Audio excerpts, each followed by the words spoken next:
Oh shit! He's keeping it Afrocentric.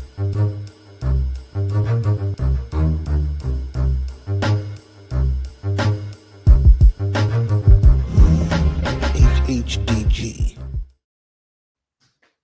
Once again, we start with the wrong intro.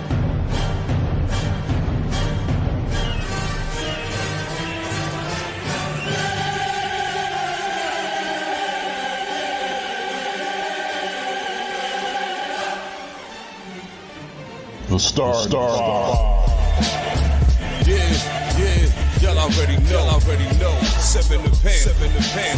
That dude Fizz on the beat. Yeah. We live in entertainment. Sound change. Crown the kings, homie. This is where it get ill. About to have the tip off live as a tip drill. From the court to the diamond, to the track, to the big skin, flying round the field, starting five forever, keeping it real. If it matters in the world of sports, jeans and long sleeves, they taking no shorts. Hot to death, oh yes, these other sports podcasts live as a pro's corpse. Biz market wave, the starting five goes off. No matter who you cheer for, emotions out the window, they analyze it with clear thoughts. They take it way deeper than the boys ever. No longer got any use for the four letters. The latest news, score stats and the view from the sideline. Ain't no guideline, it's just the truth. Yeah, no need to dig for a pardon line. It's always in season if people start five. We going in on three, run the baseline, start five. We got what you need. In the sports news you see, we don't waste time. We talking cause we live it. We got what you need. We going in on three, run the baseline, start five. We got what you need. And y'all know me, seven sign, I'm the illest cat spit. I got what you need.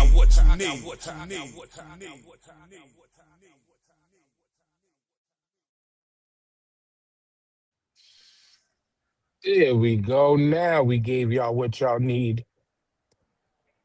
Late, just like this episode.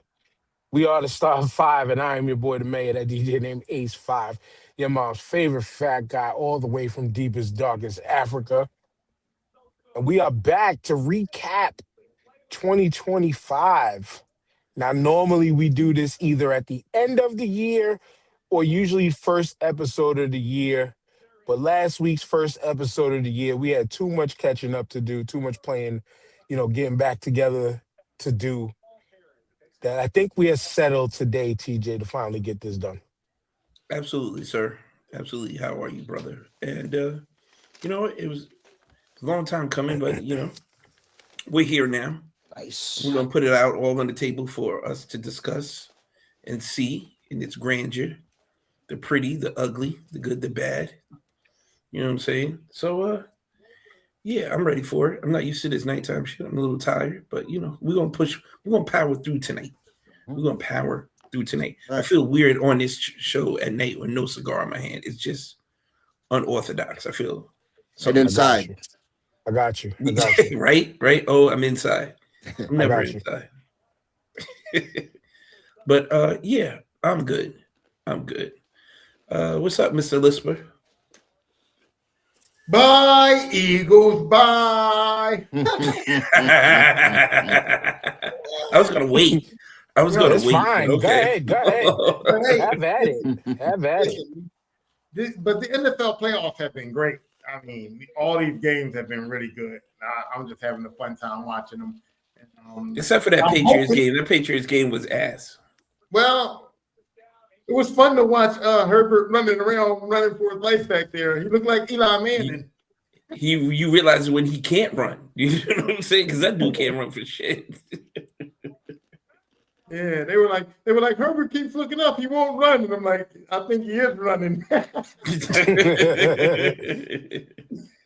But yeah, I'm having fun watching the playoffs, and I'm ready to go, man. I feel good tonight. Oh, I guess. Oh, it's No, I'm here. Oh, he's eating. I didn't want to be rude, man. I'm here eating nachos and shit. Yeah, he's eating his pork rinds. You know what I'm saying?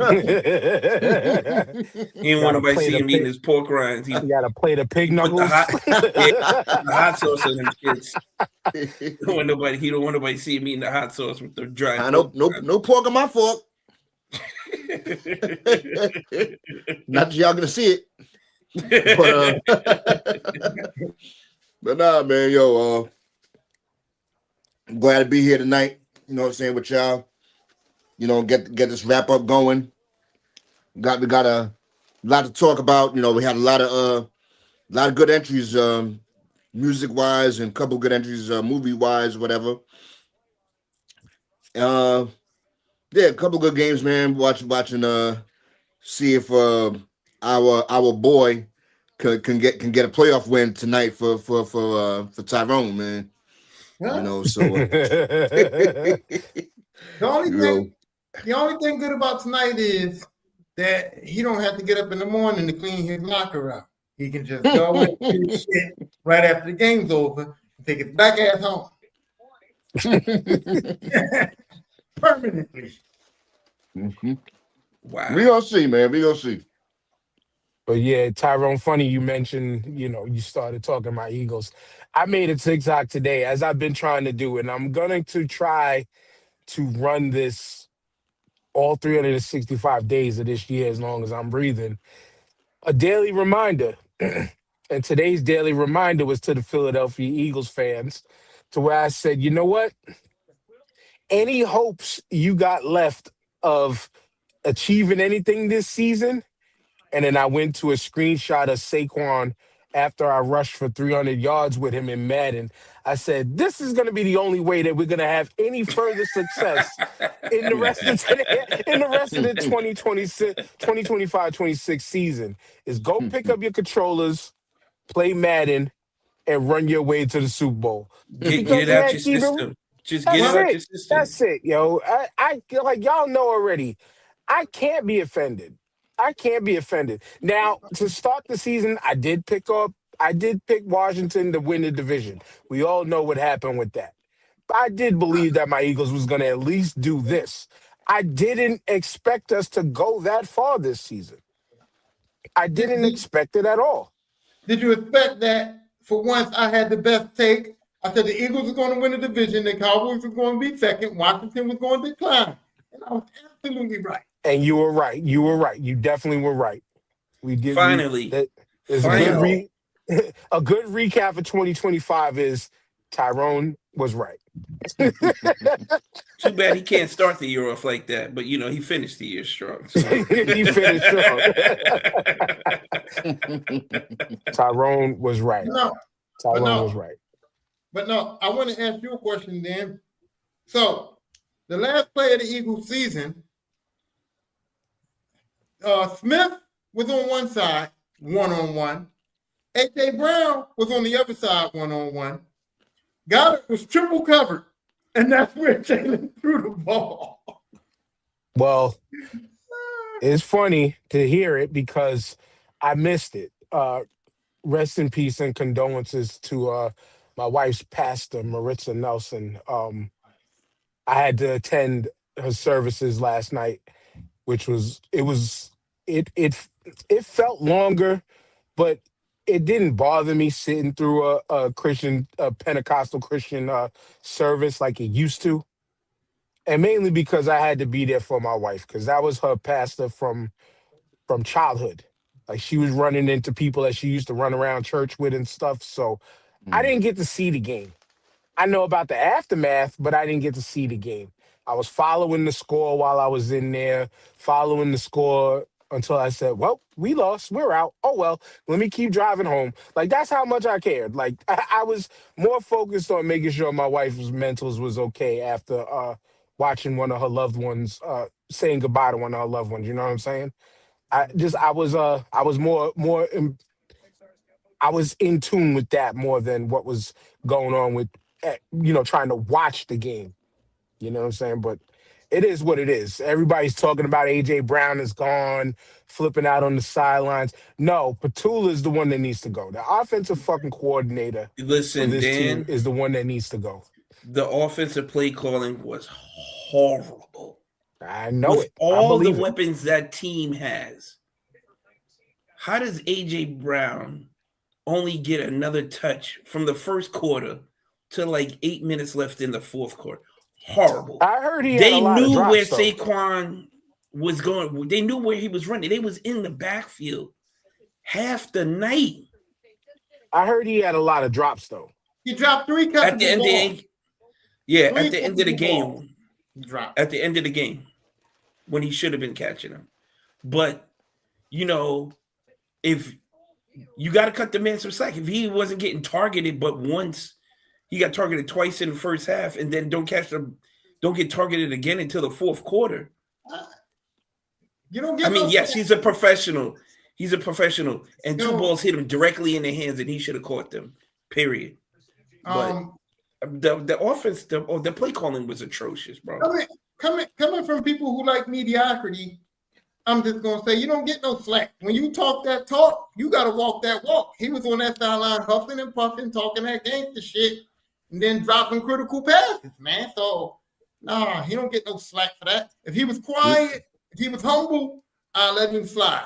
But to be talking that shit, putting your little post up, your little Facebook shit, all the shit he's been doing all season, and then to argue with the coach on the sideline, and then drop 2 critical passes, no slack.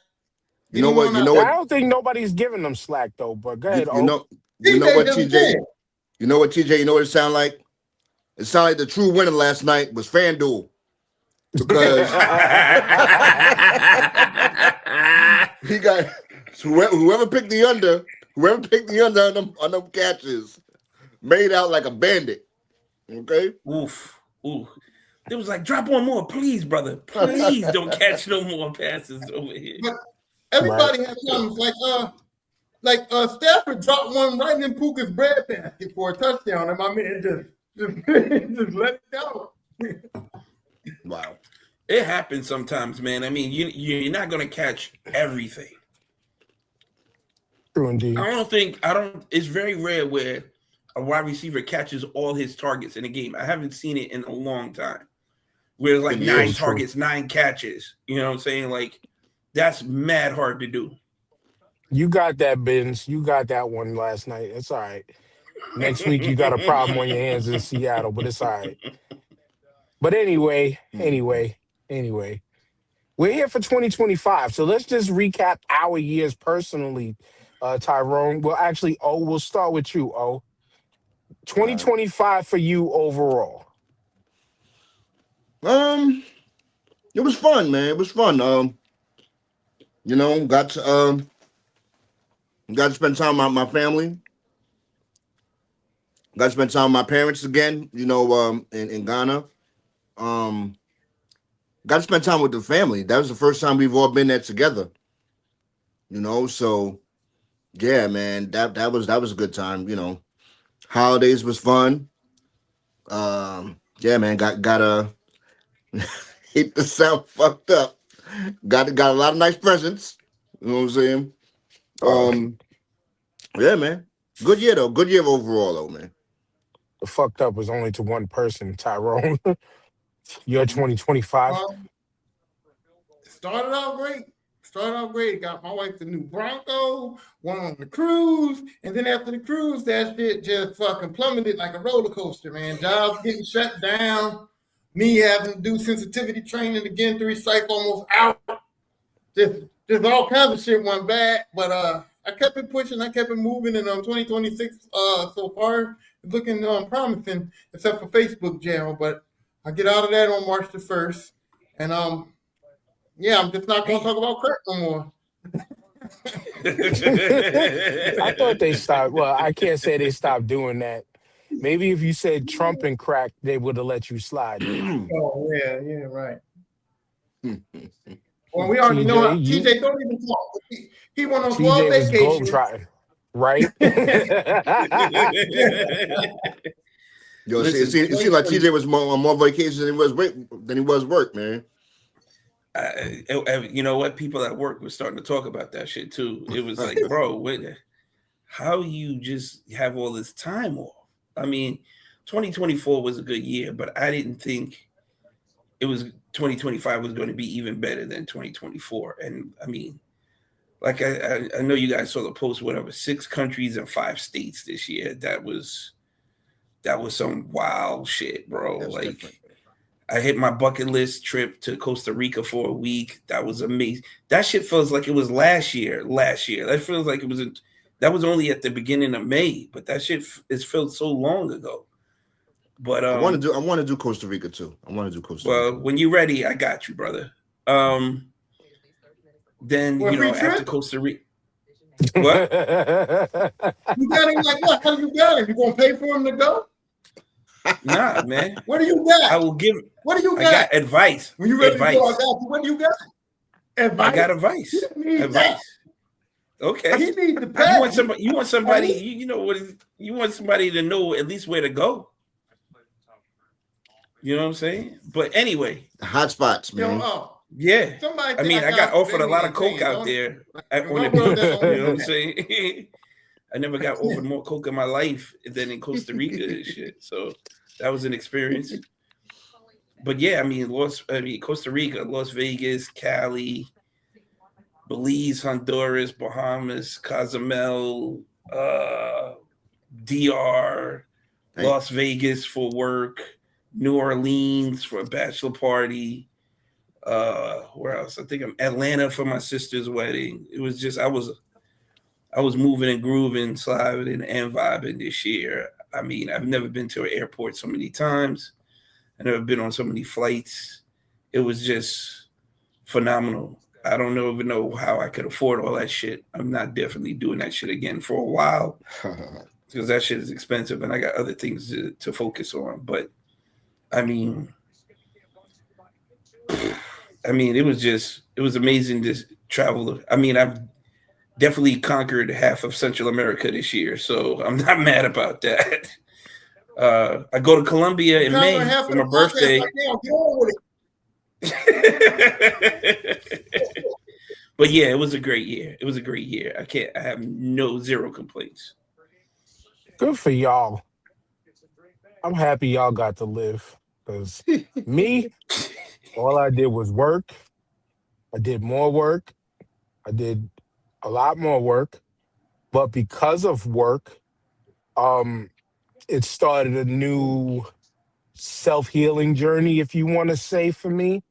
Thank you to longtime co-workers and friends of mine for writing me up for situations to put me in fucked up positions to to assist in damaging my mental health further. But within doing that, I finally sought out therapy.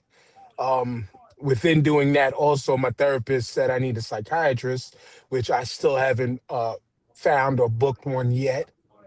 Um, I was able to get FMLA coverage, so now I could, I could take a mental health day every week or a mental health incident every week. But yeah, my 2025 has amounted to like what most odd number years do. And they're usually the blah, nothing really happens to me kind of years. You know what I'm saying? Nothing that I could brag about. Nope, I'm wrong.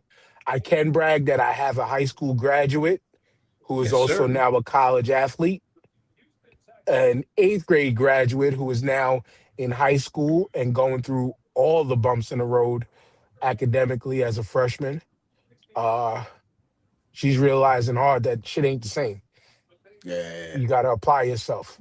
But yeah, I mean, that's really the only success stories that I have. I think my wife finished her and got her master's this year. So that's a success for her, for the household. But for me directly, the only highlight was the mental health journey. And I don't know if that was even a highlight. I don't know if that was a highlight. But doing this show has been good. We returned to J1 Con. That's about it. We returned to J1 Con. That could have been better. But 2026 and the things I got plotting for 2026 should make up for all the losses and all the lost time of 2025. Just like me and knowing new music came out, a shit ton of new music came out. But I wasn't in no mental place to want to listen to anybody. Now, I did hear the things I did hear from last year that I definitely, oh, damn it. I just forgot. Oh, no. What was one of them I forgot? Well, Tyler's album was one of my favorite things that I listened to all of 2025. And then I learned late, but I heard it. Thurston Howell III released an album last year. And I Oh, was I missed definitely that up on one. top of that. I didn't hear that But one. dude, wait till I drop on you. For me, this is for me, shit that I'm mad that missed my radar in 2025. Because I know y'all gonna talk about the good shit that y'all listen to in 2025. But I was scrolling through a list before we started. I didn't notice that Homeboy Sandman dropped an album in January. And if y'all know me, Homeboy You're a Sandman big is one of fan. my fucking favorites. Yeah. Cannibal Ox, another group, dropped an annual album in January also. I Oh, I couldn't missed find that it on one. streaming, but Cannibal Ox dropped a freaking thing. I saw Brother Ali drop 2 albums. Cool Keith dropped an album in 2025.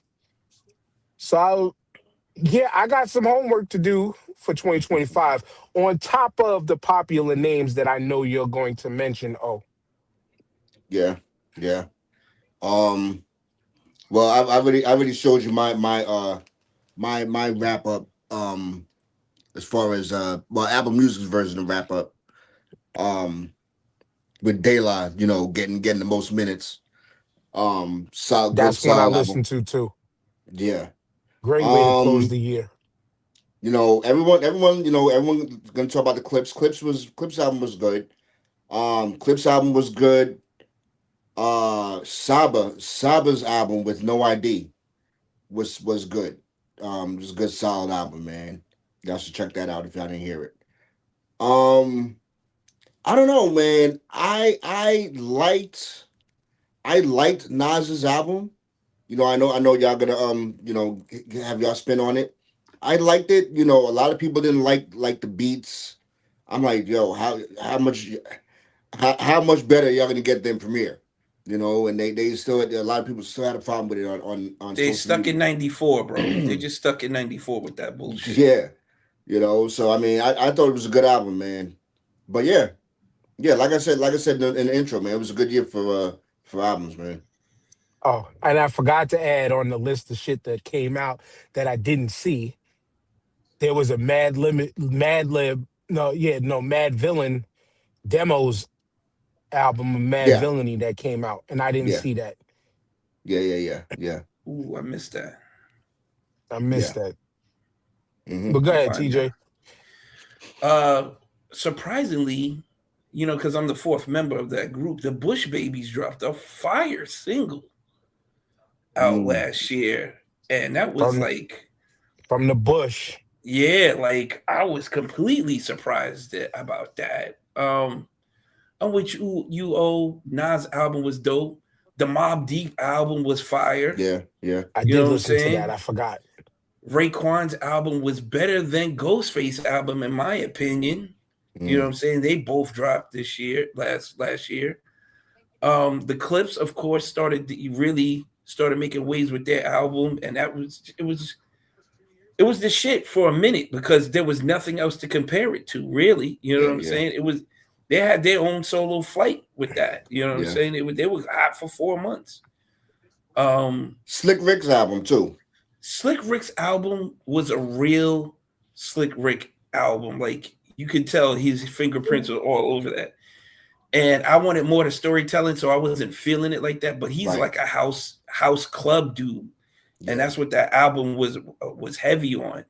You know what It I'm was it saying? was So, it was a 20-minute album, man, and that's what I didn't like about it. It was too short. I forgot. Oh, I'm sorry. I forgot to mention Jay Electronica's album. I enjoyed his projects you also. know I what didn't though? listen to that either. I got confused because he Mm, released like 4 joints in like one day, and I didn't know because some of yeah, it was his old shit, and I was like, I heard this before, and then yeah, some of it was new stuff. So I was like, I just yeah, got to sit down with that because I was confused as fuck. yeah, But this was one of the best years of music that we had in a long, long, long time. Like, shout out to Nas for keeping the culture going though. Like his Mass Appeal run was phenomenal. Like what he did was phenomenal. And now you got other older artists wanting to do the same thing. Like I like that. I like that. We don't have just little brother doing grown man rap, you know what I'm saying? Adult contemporary rap anymore. Yeah. Because they're the kings of that shit. You know what I'm Even saying? though May the Lord Watch is a fucking masterpiece. I know It it didn't is. come out 2025, but Yeah. if you need a foundational album for adult contemporary, Hip hop. it's that shit. Yeah. Yeah. So that was awesome. Just music in general was really good. I heard some new reggae stuff that I hadn't heard in a minute from artists. R&B, you know, was solid. You know what I'm saying? It was just good all around. I really have no complaints about the music. The only complaint is I can't listen to it the way I used to listen to it anymore, which pisses me off because I usually am a person that's on top of it. I don't have Wiki Ian's ear anymore. Like, you know what I'm saying? And I used to listen to music like that. And I can't. I just I have a question. I have a question for y'all. And maybe it's just me, man. You remember well, you're younger than me, Dan, but TJ, you remember and Tyrone, when we were younger, you used to know all the lyrics to all the songs. Yes. You know what I'm saying? Like, yo, I find if we were in the same room, I would slap you for such disrespect. Because you just overskipped the dude who, shout outs to my brother Eugene. When you talk about trying to remember lyrics, number one, my homie knew every fucking lyric to all 5 Bone Thugs albums that was out back in them 90s. We were the kids who was running to the library because might not have had a printer at home to go print the lyrics to Triumph and recite them shits on the back of the bus. Nigga, yes, I remember reciting lyrics. Come on now. Disrespectful. Listen, first of all, before you had the CDs came with the books that had the lyrics in them. So you started reading the CDs, the tapes. Some did. The tapes. But the some tapes, did. Some listen, did. I wanted to know the lyrics so bad that I let my tape. I played the tape until it popped. You know what I mean? Like you just play the songs over and over and over, and you like it was like almost like homework, man. You play the tape and you like, dude, you ain't live until you figured out every lyric the RZA was trying to say in Triumph. Listen, here's the reason why.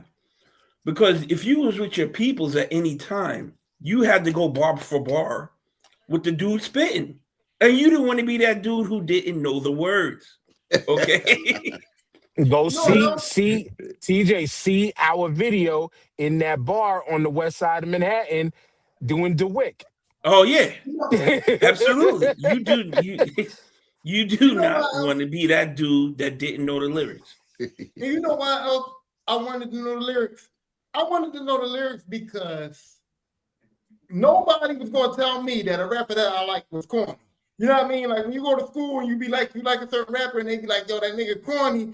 I needed to know the lyrics so I could spit some shit right on the spot to say, oh, he corny, let me show you something. Let me tell you what this, you know what I mean? So I wanted to know to defend the rappers that wasn't even giving me no money. That was the way I felt when I listened to KRS-One. Because he was putting me on to shit. Like I was a big reader and all that shit, but he explained it in terms that I could understand. And he put that shit so eloquently. Like my head was just like, do you know when your head explode emoji? That was me every time I heard a KRS-One album.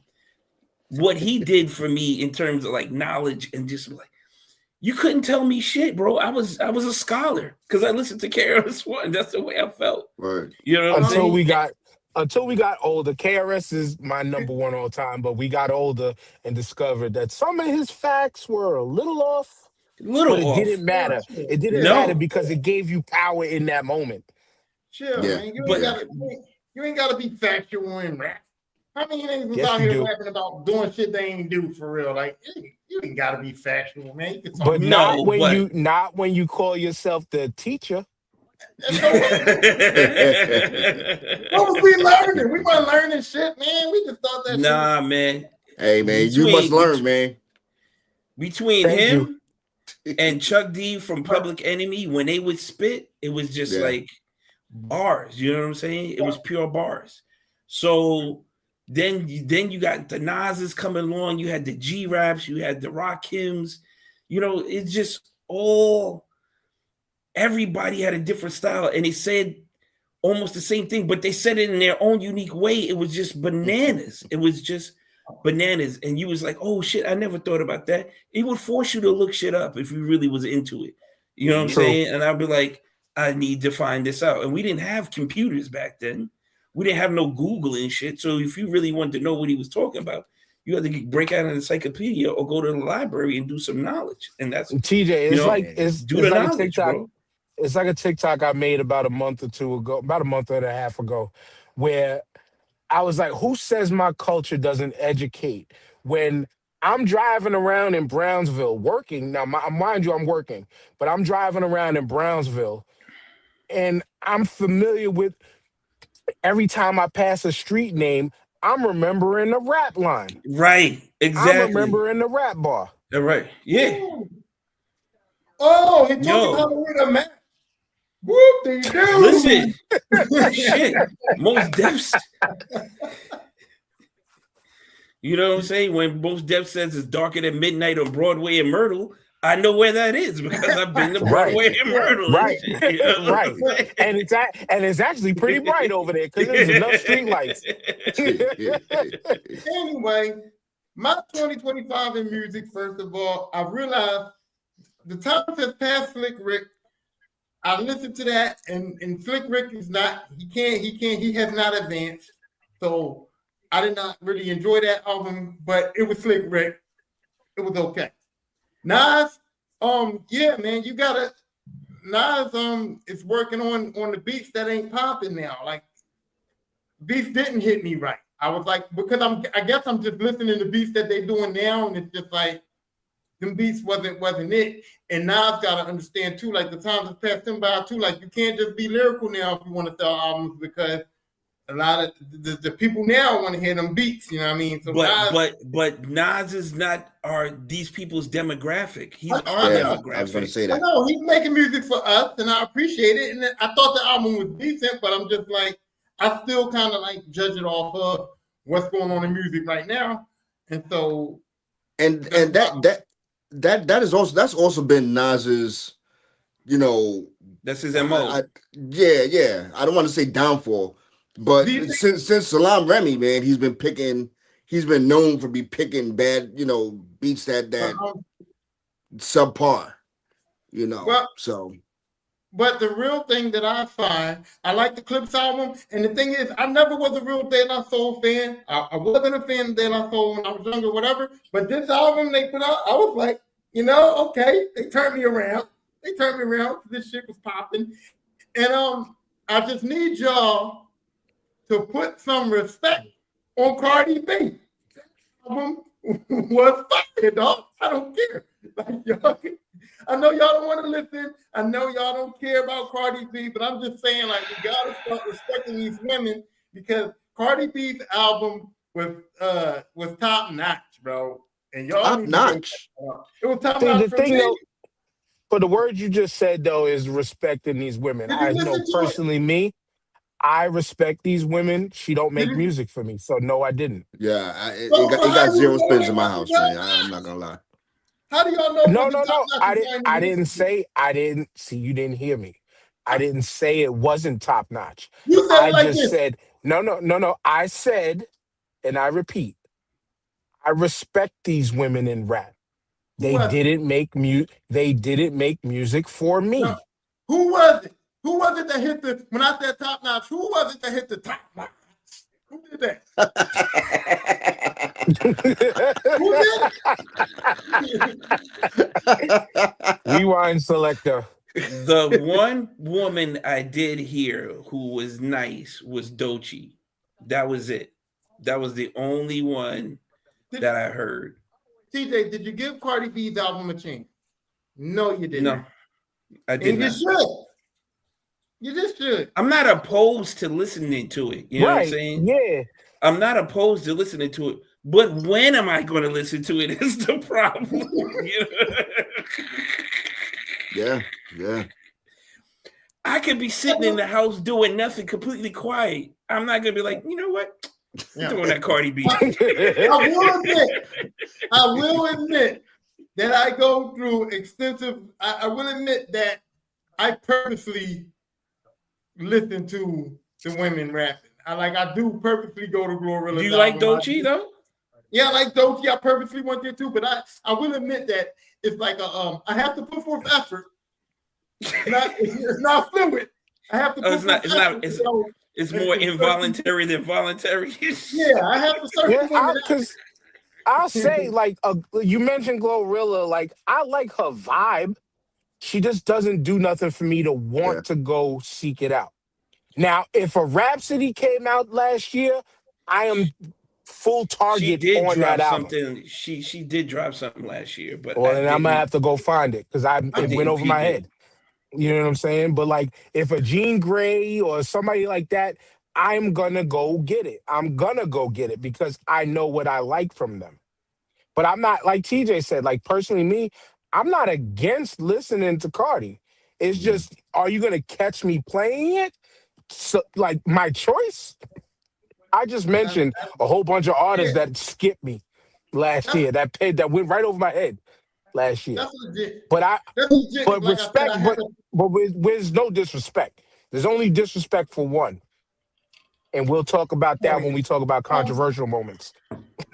I mean, the real truth about Glorilla is that she's a hood rat.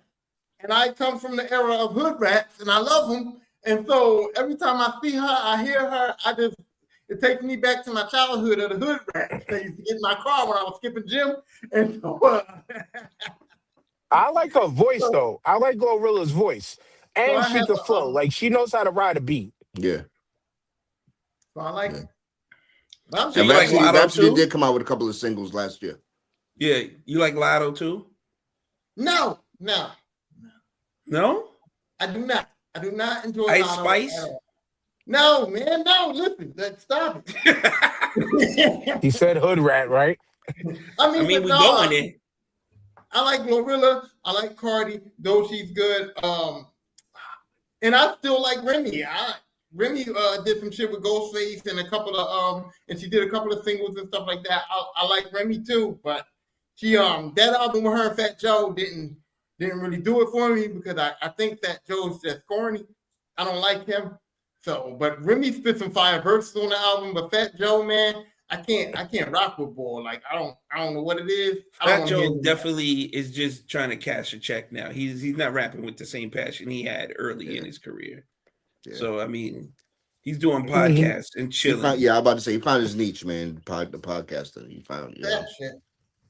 But he still knows how to make a hit for what's going on in the moment. You know, if I was still about that, and I'd be all over that shit too. But you mentioned Remy. Remy is a part of the controversy of 2025. Now, there's two really, really big ones that we'll get to, but like the whole Remy Papoose divorce, Easy to Block Captain situation, like that was a moment that went all over the place. I know, Tyrone, you kind of covered a bunch of it by way of Clarissa Shields' involvement, but that was just some of that was like the gossipy controversy within hip-hop spaces, battle rap, of course. Just learning, too, Chrome 23, Remy's League, is going to be no more very soon also, with the long list of other battle rap leagues that are gone. But yeah, that whole drama last year played out for those who paid attention.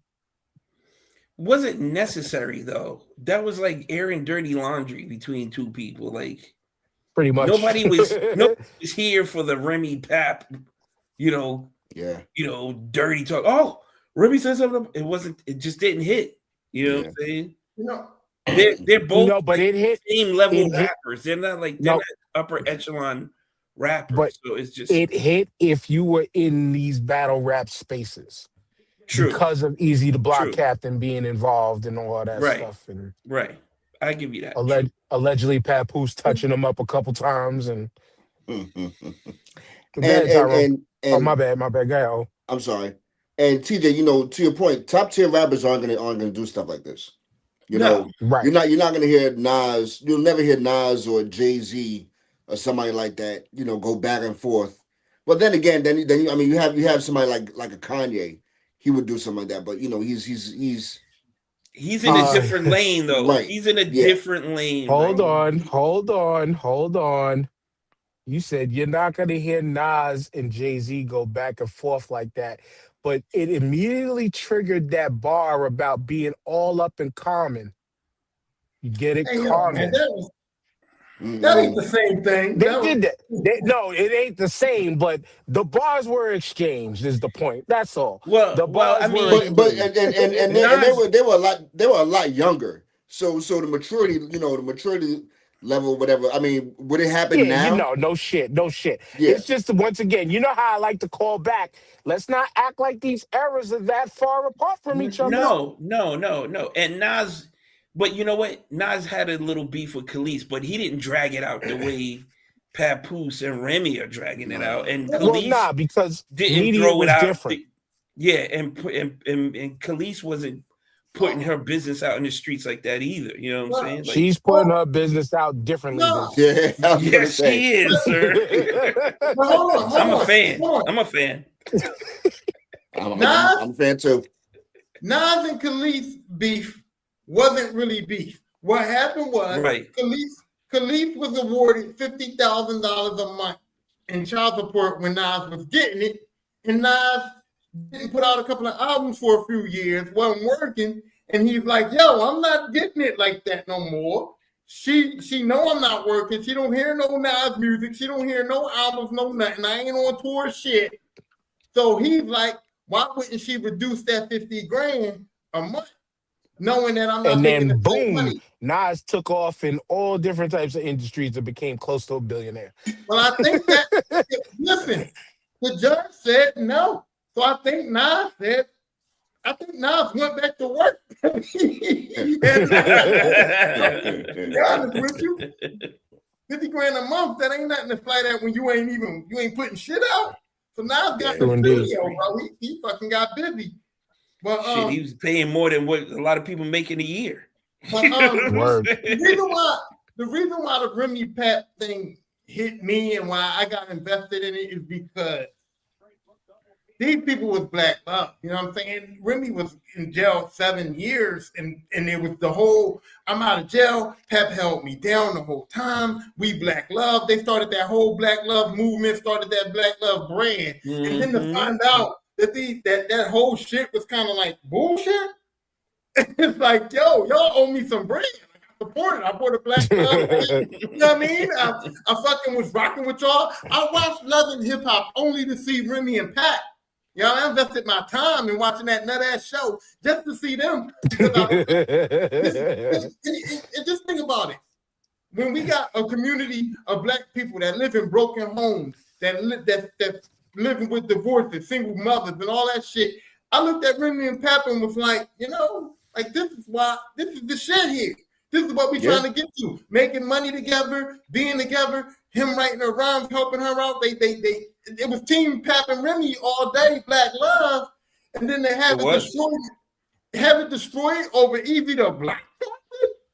This dude, listen, he's trying to represent Philly, and Philly don't like him. Like this dude, his last battle. Son, his last battle, everybody was coming out like, yo, you ain't even from Philly. Right. Damn. Wow. And listen, I claim Will Smith more than I claim this motherfucker right here, right? So have black love be destroyed over Evie the Block Captain, and then to have Remy come out and say, hey, listen, Pat didn't even hold me down like y'all think. So the whole black love was fake. Like the whole it was a fraud. Bullshit. That's what fucked me up about it. And then Clarissa dumbass won't be quiet. Clarissa needs to shut the hell up. And she just keep talking, keep putting shit out there. This broad literally put a video out of her shopping at Louis Vuitton, spending $30,000, and then put a video out of her getting Louis Vuitton Christmas presents from Pat. We know you bought that yourself.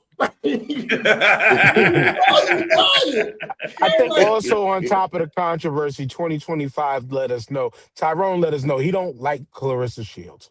And see, here's the problem. When she started doing the Olympics and she started coming up, I posted her. I did a podcast. I mentioned her in my podcast. I did a bunch of videos supporting this young lady. And then she went off the rails, dog.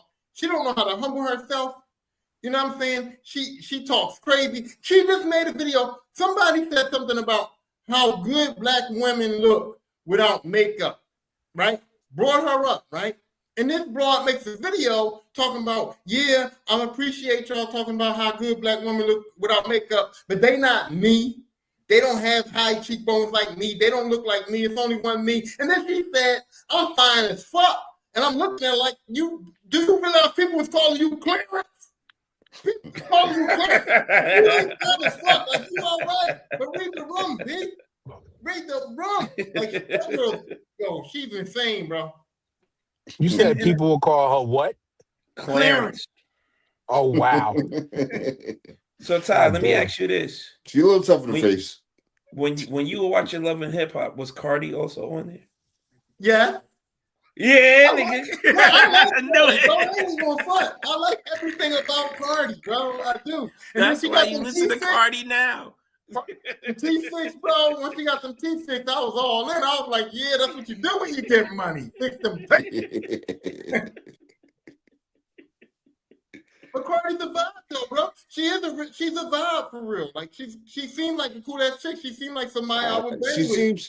She seems like a cool ass chick, but you know, let's be clear. Like people still they're not giving her a pass because she went ahead and got pregnant by someone who his whole team was like, yo, I don't want him fucking with my sister, you know. And he on a boat, passing out pink dust. You know what I'm saying? Stephon Diggs was another controversy last year. Mm-hmm. Exactly. So, I mean, I don't know. Is he better than Offset though? Well, did Offset play Mike Tyson's Punch Out on his personal chef? Well, here's Offset was a lot quieter, at the very least. Here's my problem with everybody talking about Cardi B getting pregnant by Stephon Diggs. She married Offset. So, like, Offset dude, like, nah. Them Migos, them dudes, I don't know. They not my vibe.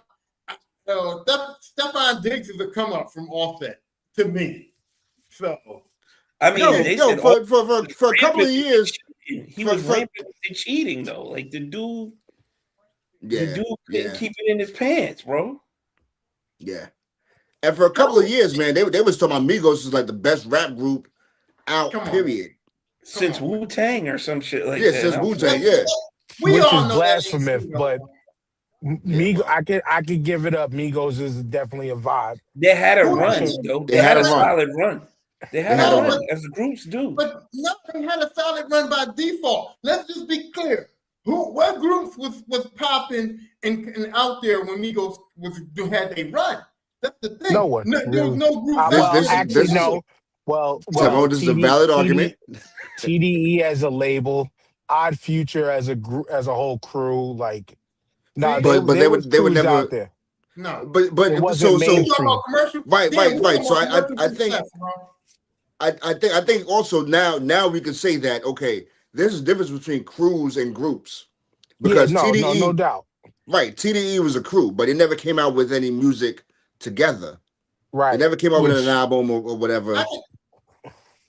I can argue that when Eminem put together the Slaughterhouse shit, they were way better than Migos, but they never got the commercial pop. You know what I mean? But that's the only group that came out that I'm like, okay, they were good, but they never got that commercial pop. But when Migos was doing their shit commercially, there was no groups to contend with them. So they were getting played on commercials. They were doing ads. You know what I'm saying? Yeah. They were in TV shows and shit like that. Quavo was everywhere. Slaughterhouse, them niggas couldn't stand each other. Right. Yeah, No. well, that was Joe Budden. Yeah, Joe Budden yo. couldn't stand the world and shit. You know what I'm saying? With Joe his Budden's a real depressing ass. dickhead, man. Yeah. So, But you know, but yeah. but I mean, controversy of last year though. We went all over the place, but controversy of last year though. Nikki. Again, I hate bringing her up again, man, but yeah, she finished the year strong. She finished the year strong. Yeah. Did she? Oh, Yeah. did she? You know, Did she took the punk way out and shut down on social media because she knew the backlash was gonna be strong, and which is just another reason why I don't respect her. And Well, I yeah, heard she her went ahead IG and got shut down a while ago though. I don't did think that not. she shut it down. That was false. That was false news. I'm telling you, I follow Nikki. She was on IG. If her IG was shut down, where is she doing these live videos that was on her IG live, bro? That's where Okay. Okay. So maybe, we'll set it straight. So that's a conspiracy theory that she's trying to cover up, and maybe they're trying to. Maybe the barbers are still out there working on the internet to try to act like her shit was shut down before she fucking shut it down. But I was watching Nikki do IG live. And IG Live is live, so you can't be IG Live. Was it shut down Jones? Was it her page? Was a turning point? Okay, it was her. I sit there. I followed Nicki Minaj for years, bro. This ain't a new page. This is a page I've been following for years. She lost like 10 million followers in like an hour or some shit like that, and she just turned it off because she knew what was coming. Like, listen. You know, that's it's her own damn fault. Yes. Yeah. It was her own damn fault. Well, look, you're not gonna never be forgiven. You're not gonna never be forgiven when you start calling people kids ugly. That's like she called Cardi B kids ugly, and I was just like, she's done. Yeah. Right then she was done. Because no matter your fan base is mostly women, and one thing about women, they do not play about their fucking kids. So when she started doing that shit, calling Cardi B kids ugly, it was like the bars was like, oh no. Yeah, because it was like she called their kids ugly. You know what I'm saying? It's like a reflection. Yeah, they started turning on her before the whole. Bro, and she was getting that good white bread before all of that because she had the Barbie. She had white girls singing her songs all over TikTok, IG, everywhere. She had them young teeny boppers going, dogs. But that turning point situation was a turning point situation. Damn right. That was the nail in the motherfucking coffin. Yeah, man. To be on that stage talking about we black women, we don't need to be treating white women with blonde hair and blue eyes this way. Like bitch, nobody was talking about that though. You up there for some other reason. Why the fuck are you bringing that up? So and nobody's doing that. That was my point. Where did that come from? Because I'm highly confused. I'm like, why did you do that? What was your point? Where were you trying to go? Did you not read the room? Did you not realize that this wasn't gonna work out for you? Like, I don't understand what was her end game in fucking deciding to say that shit? Here's part of a reason, because she would have never been invited. She would have never been allowed in that spot if she was not invited. So you got to cape for for who brought you captive. Dan, who started that conversation? Period. How does that conversation get started? Exactly. Yeah. Exactly. But the point I'm saying is again, if she didn't get invited and cape the way she did, she would have been like that Cat Myron from Fresh and Fit and looking at the club from the outside. I mean, got in touch with whose people and said, you know what? I think Nicki Minaj would be good for this right here. Well, even better. Erica KKK Kirk's husband done trashed this woman before. You know what? He ain't here no more. Let's bring her on stage now. But that's what I'm saying.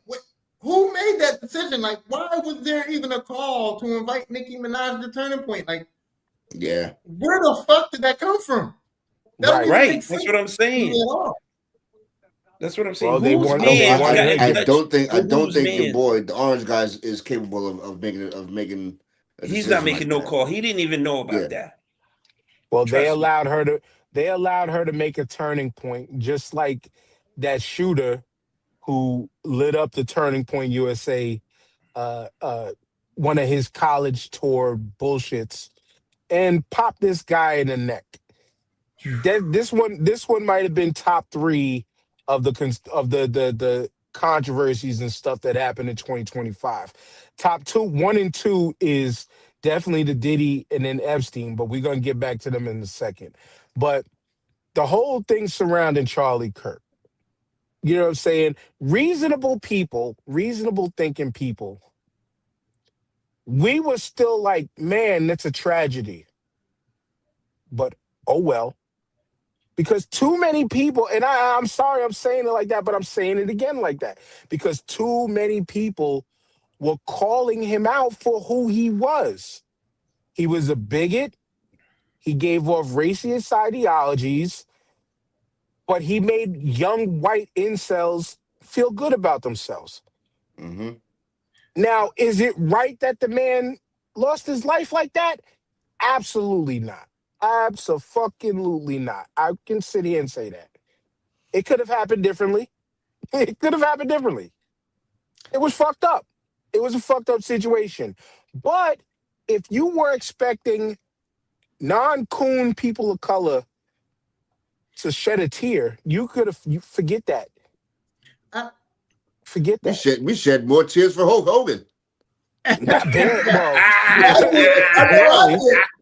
I know I did. only on this show, only Tyrone did because you know how I gave it up when that happened. Listen, Y'all know how I gave it up. I still stand on. I still stand on, and I'm always going to be on the soapbox of if a prominent hip hop artist says you say the N word, white people are going to jump on that, and I still stand on that. And so that's where I'm at. But that was well after the Brooke Hogan phone call situation. No, it Yes, wasn't. it was. I told Him you hanging with Lil Wayne? I told you they did the interview way before that, bro. I heard he was on Howard Stern way before that Brooke Hogan thing happened, bro. I'm telling you. That's what they brushed under the rug because they was trying to protect Lil Wayne. So they brushed that under the rug, bro. They didn't want Lil Wayne to get in trouble. The Carter 4, Carter 5, Carter 6 had to drop. They needed that Young Money. They needed that. Drake was coming. Okay, well, I ain't nah. Well, Dan, rest in piss. You said something interesting when you were talking about Charlie Kirk, like we wasn't going to shed a tear. No. This is the year where black people said this ain't our fight. Dude. The whole entire year, we was like, we not fucking in none of this shit. We are done. The whole year. Now we're talking about 2025, though. Rest in peace to that young woman who lost her life in Minnesota recently. Yes. But it's sad to say, but this is now the George Floyd once again in Minnesota. And the irony that it happened blocks away from where George Floyd happened. Wow. Did not know that. But yeah, they said it was maybe like 4 or 5 blocks away. 6 blocks away from where George Floyd happened. Wow. And I went to that site when I was in Minnesota. There's like not an eerie feeling, but just like you can feel. But like it just felt silent. And you could feel the aura. But that was just a tie to your point, TJ, and keep going. Our name is Bennett and we ain't in it. Yeah. But then, go ahead. You're a father, TJ, you're a father, right? Now, the reason why I was a little bit taken aback by the Charlie Kirk situation is because the way he died, right? And you got to think about the fact that his children are going to see that forever. Like, can you imagine being a child and seeing your father killed like that? Okay. I'll give you that. Okay. I'll give you that. No. Because Martin Luther King's children were alive when he was shot. Malcolm X kids was alive when he got. But TJ, not only that, because when if his kids come to once they come to a conscious age of understanding information. The internet is forever, and to Right. see who their father was documented all over the internet, unless they are raised to believe the same thing, they are also going to learn how and why his father and their father ended up in that situation. And Mhm. I don't know. TJ, that visual of that shot, Yeah, that was crazy. them kids, That Malcolm X that kids was ain't gonna crazy. never see him get shot. Them kids are gonna see that. Kids are gonna teach, other kids. I'm sorry to say this word is brutal, but when they become teenagers and they get to that age where kids is gonna be beefing with them, that's gonna be pulled up. That's gonna be pulled up on YouTube. Ain't this your daddy? You know what I mean? Like I feel bad for Yeah. those children in that But, situation, bro. but all And right, but kids is ruthless, boy. You're but always all gonna right. see that So, kids are gonna pull that up, bro. I'm telling you, they are. and it's sad again. We can't stress enough that regardless of what we thought of the man politically and his views, it was a sad situation. But is it not just as sad to see your father spewing hate rhetoric and getting paid for it? Yeah. But yeah, I like y'all mean, said, I said it on the last show. My dad, asshole, but that's my he's still dad. your dad. He's You know still what I your mean? dad. Still And your so dad. for us, yeah, we look at it like fuck it, but for them, that's their dad. And so, No, true indeed, and there's no disputing that. This is just conversational back and forth. But you're not wrong. You're not wrong. I can't sit here and say you're not wrong. You're not wrong. But it's just So, that you got to weigh both sides of the scale on this one, and you know what I'm saying? Like the kids, if the kids are going to see that eventually, if they have not seen it already, but you and it's also know going. what the kids are going to see? The way that this whole thing was handled. The Mm-hmm. WWE style Mm-hmm. memorial with the fireworks and people coming out and giving tributes and all this crazy shit. And how their mom moving in the background. Flags at You know what half I'm staff. saying? You know what I'm saying? And all this other shit, ostracizing, making this man into like a saint, godlike figure. And it wasn't like that. It Far wasn't from it. like that. So, like, yes, this whole Charlie Kirk situation from the time that bullet hit his neck to right now has been crazy. Absolutely crazy how it was handled to now. Like, Dude, even we her just taking asked. over the whole turning point is crazy. Like, everything is just the math ain't mathing nowhere across the board with this We whole just thing. asked the question: who heals faster, her or Wolverine? That was Because, like you just crazy. said, like the goddamn, the fucking sparklers and pyro indoors at these all of these events to display her and debut her post more, like It I just was more opened the of her show. coming out party than it was a funeral for Charlie Kirk. Dude, you know what? I just opened the show giving condolences to the loss of a loved one of my wife's, and there was none of that at her memorial last night. None of it. There And was Then you know what? nobody music. There gets was. that. And It's you know what, ridiculous. though? One day, one of them kids is gonna get grown, and they're gonna look at Erica Kirk, and they're gonna say, "Mom, did you do it?" Because that's the vibe it's giving me. It's like, damn, did you Right. do it? Did you have something to do with it? Like, so them kids are also going to be able to look at their mom and go, "Hey, something ain't right with how you moved that Nah, you them got kids are shot." gonna be You know in what I mean? therapy until they're 45, bro. You know what I mean? They're gonna be in therapy for a long time, man. TJ, And it's probably not on some drugs on top of that.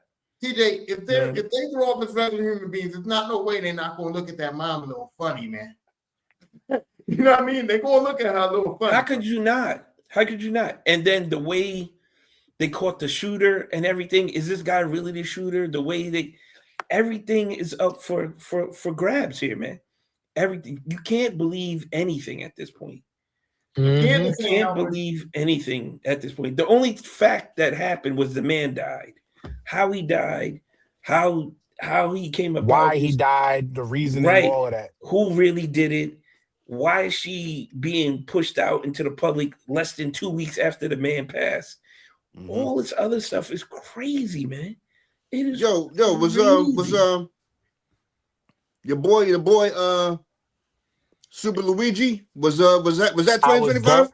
I was going to that next, because you want to talk from somebody who was hated to somebody who was actually celebrated. Celebrated, yep. Luigi Mangione was another controversy of 2025 that again, it was this one was You know that what? was the And this vibe. what's crazy is this dude might walk. Right, because yeah, because he got some great lawyers on his team. They But OG Simpson that whole fucking case, bro. the Luigi situation, for those who, just to catch up, anybody listening later, remember he was accused, went on the run, was found in Pennsylvania after killing the head of a major healthcare organization. And like TJ said, like this case is, I believe, now going, and is very well looking like they're probably going to charge him with something just so But he don't Dan, fully get away with it, TJ. But haven't we heard anything about this trial? He's been to trial like 4 times already. Nobody's saying nothing. Where the Republicans with their outrage about this dude dying? There was more outrage for Charlie Kirk than this dude dying, which is insane. Which is well, insane. It's all about the Even- brand, man. right. One thing I know is government don't like to have egg on their fucking face. So, Well, this is where it's going. This is where it's going, Ty, because they're quiet as church mice on this. no, because I'm saying whatever they charged him with, if his lawyers or whoever gets him off of that, I think that they're just going to sweep that under the rug, bro. Because anything else, it's going to be egg on their face. It's going to be egg on their face, bro. So I don't think he's going to get charged with nothing. I think they're not going to come back and do like, oh, he didn't get the murder charge, but let's get him on some conspiracy shit. I think they're just going to let him go away. You know what, Tyrone? The day he walks is probably the day we invade Greenland because they don't want nobody to know about that shit. You know what I'm saying? Like this administration has been had egg on their face. So it's not something they're not used to have. You know what I'm saying? Like they keep fucking up and we keep seeing it. Even this knucklehead this past week, he was in front of all the oil execs and he gets up to talk about, oh, my ballroom over here. You know what I'm saying? Then I don't know if you saw the tape. Rubio slides him a joint note, and he reads this shit out loud. To read out loud. And Rubio's face was like, "What the fuck did you do that for? Like, why did you say it?" It was priceless. You couldn't AI that shit. You couldn't make it up for anything. It was comedy, bro. This dude, I don't know. Maybe he's really starting to lose it, and they're just trying to ramrod everything through before he goes completely dementia. But I mean, you're saying egg on their face. The Justice Department used to be something of respectfulness, right? Yeah. Because when they had your ass, they had your ass. When you had a subpoena or you got indicted by the DOJ, it was a wrap. Yeah. There was no wiggling your way out of that. This is a different time. They still got the chick in Virginia who wasn't even appointed as a proper state attorney. And she's still trying to try cases. And the judge is like, why are you here? Why are you here? Like this being embarrassed is nothing for them. Dude, like we literally had somebody at ICE detained that was a legal police officer in our country. Like, how the fuck is this dude illegal when he's a police officer? So We'll go right there. We'll go right there with the ICE situation. Yeah, circling back. But so if Mangione walks, like, is it really egg on the face? Or is it just more incompetence from the administration? Like, so explain to myself and the viewers and listeners why this guy might walk. Because they straight OJ'd the case, bro. They went from having the weapon to not having the weapon no more. They can't find the notes he left. A bunch of evidence has been butchered. The guy wasn't read his rights properly when he was arrested. It's just a litany of basic shit that should have went down that didn't go down. And the lawyer's like, nah, That's not admissible. This is not admissible. You have to walk all that shit back. They won't be able to retry the case after this bullshit is over because they fucked it up so bad. They dropped the ball. They got so excited of nabbing this dude that they forgot what basic ethics and routine and protocol was. It was like, fuck it. It's We got him. because He's bagged. Let's go. it's TJ is because they are all about the show. Let's remember, our president, this president, Donald J. Trump, is a showman. He's not a politician, though. Yes, he's technically a politician, but he's not a politician, and it shows on a daily basis. He is a showman. He's about the flash, the flare, the big pop in the story. Just like the moves that they've made with ICE straight almost day one with his bullshit. And Christy Nome just on TV the other day can't answer questions the proper way when she couldn't, when Jake Tapper was saying, "Oh, so if law enforcement is this okay that law enforcement was attacked and was it justified for them to shoot?" With the whole thing Well, that happened in Minnesota January 6th. and Yeah. comparing it to the January 6th, but whatever. I only brought that up to bring her up in this whole ICE situation.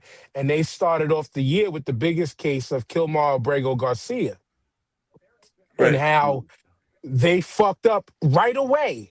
They thought they had a big one. They thought they had Trende Agra and all that bullshit. When no, they had a guy who I believe already had his green card, was already a legal alien, legal citizen within this country, but snatched him up just because he was had the from, wrong I think he was tattoo. from He El had the wrong, Salvador. and that And funny yeah, tattoo in his hand. and then they started bullshitting the tattoos. People were freaking photoshopping the MS-13 on his thing, or saying that, oh, this is what those things meant and things like that. But this guy, he had gotten into trouble years ago where that case was already done, sealed, and closed, but it wasn't a legal matter that should have gotten him deported. And the way they showed it as far as this administration and talking about the courts like we did a minute ago and how they don't listen, judges from several places was just like, no, he needs to come back. Y'all have to bring him back. And what did they do? They slow dragged their feet in bringing the man back into the country. He finally made it back, but then they tried to nab him on some other shit just to try to make themselves look right. Mm-hmm. Just to try to make themselves look right. But this is somebody's life we're talking about, man.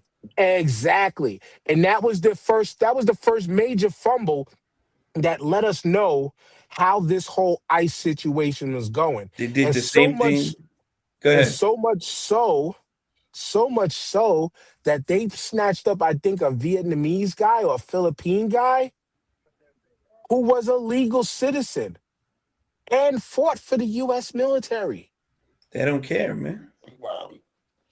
That's why I've been saying this administration is, if you're brown, you're going down. Listen, they did the same thing to that dude in NYU, and they had him sitting in a Louisiana prison for like 4 months. Columbia But University. Columbia University. But if you really want to start how the government has been fucked up, we just got to kick it off the way the year started last year with Doge. Yeah. Right. Yeah. Doge came in like a bulldozer, like a what did she say? Like a wrecking ball. You know what I'm saying? Dude, If you want to talk about fucking up people's lives, that completely fucked up people's lives. Government employees. You was nervous for a minute there. Yo, I had to live through that shit, man. It was nerve-wracking. Friends and family calling you every week, finding out what's going on, and yeah, man, it was bad. And let's remember, Doge was created for waste, fraud, and abuse. Mm-hmm. And who are the only people committing waste, fraud, and abuse? So much so, you can have it, Tyrone, after this, but so much so, your boy in the FBI, Kash Patel, was using the government fucking plane to take out his girlfriend on fucking dates and go to UFC fights. This nigga just also recently said, fuck these Chevy cars. Oh, wait, we're all about America. Let's remember that. But fuck these Chevy cars. We're going to all black X5s, BMW X5s. Fraud, waste, and abuse. Mm-hmm. Fraud, Yep. waste, and abuse. Talk about it. But black pilots, but mainly black women. Mainly black women were the victims in Doge cuts. But fraud, waste, and abuse. Yeah. My thing is like, what Elon Musk, that whole situation was like, why? Like, just why? I still don't understand where this dude has any, like, anything to do with our politics, our government, or anything. It was just like, that didn't make sense at all.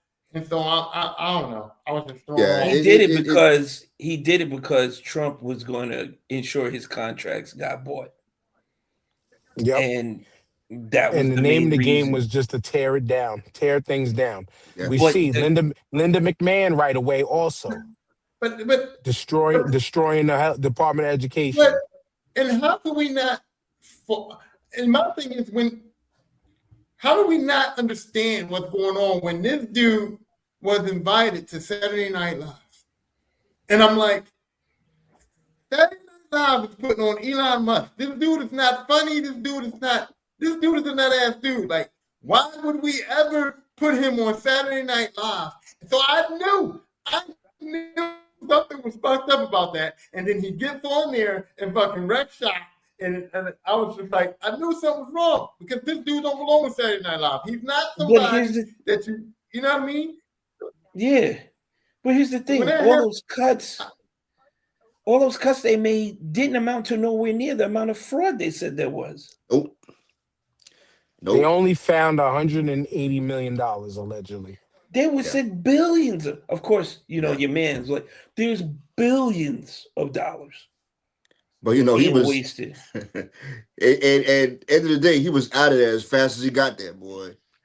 You know what I'm saying? Like it was a joke. But what they've refused to say, where the billions and trillions of dollars was wasted, was in the defense budget. The Department of Defense couldn't get audited because they didn't know where the money was at. They lost $1 billion, dogs. How? Yeah, how? Who's living? I need to know who's living, bro. Which that's another shit show within this whole Trump administration. This Fox News host Pete Hegseth, and again, assisting in aiding and conducting all of these war crimes so early already in the first year. Well, wait a minute. Why are you blowing up boats in Venezuela? You're blowing up Venezuelan fishermen. But they bombed Nigeria. I think we shouldn't say blow up because it almost downplays what happens. They completely obliterated. Right. There was nothing. Not even to laugh, but yeah. You know what I'm saying? Like, yeah, not to laugh about it, but they made it to where no evidence. We don't want any evidence found. And then if God forbid there's survivors, no, we need to double back and finish off the job. Like, I don't know, AKA man. the double tap. The double tap.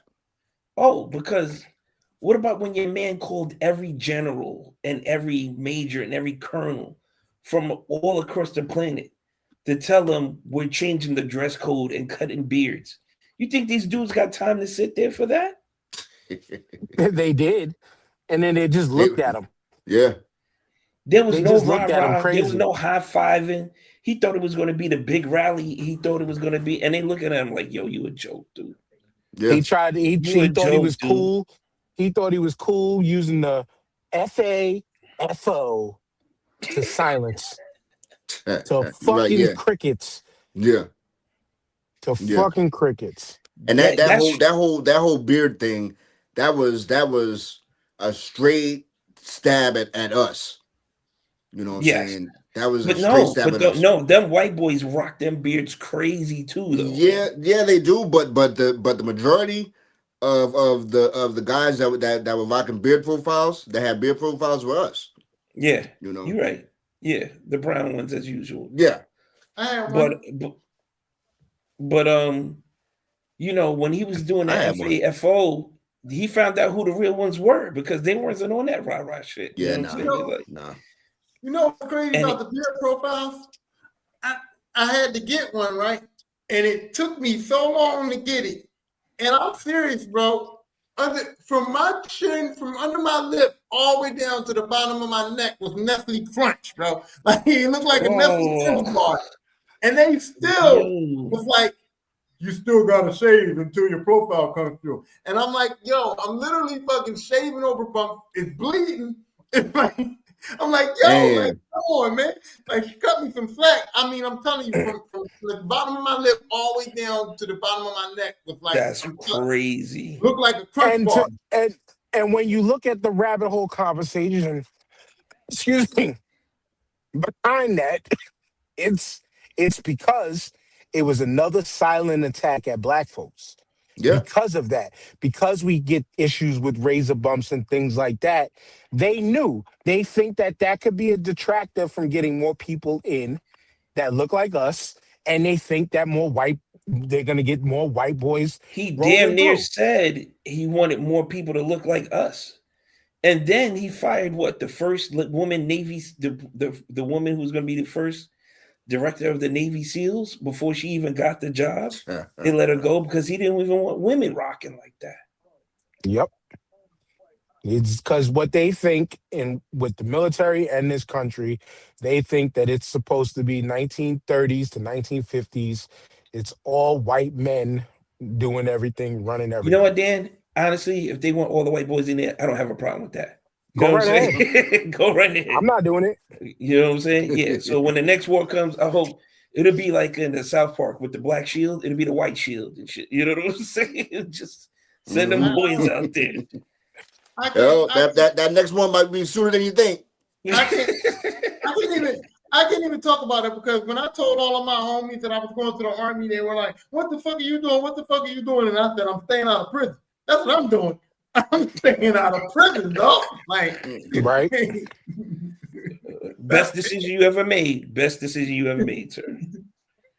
But yeah, man, it's like there's so much stuff that this administration is doing. Look how much stuff we talked about in the first hour and 20 minutes. It's just been insane, bro. Dude. And it's the first year of this newer version of the administration. Yeah. We didn't even talk about the shutdown. You know what I'm saying? Yeah. I have to admit that I was wrong. I was wrong because when Trump first got his first election, I said, this man didn't want to be president. He ran as a joke and he fucked around and won, and he didn't mean it and all this and all that. But for him to come back, get reelected, and do the shit that he was doing, I was like, oh man, I was wrong. This dude had an agenda. This dude wanted this, and I had to eat a couple of But here's the difference between his first and second terms. His first term, we had more people in his cabinet with common sense. All right. This second term, he made sure he cleaned all that shit out. There was going to be nobody to tell him what he could and couldn't do. He has nothing but you ever seen a video of when he does a round table with his staff and cabinet? They're all kissing his ass. It's praise day. They all have orange lipstick on. Oh, you're the best president ever. This has been the best time ever. Everything's the best. How can everything be the fucking best? It's impossible to be the best everything all the time.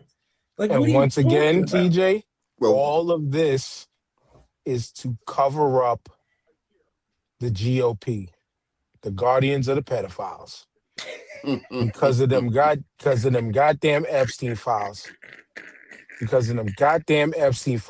And once again, 2025 showed us a lot more detail into the Epstein situation, like the letter that he wrote.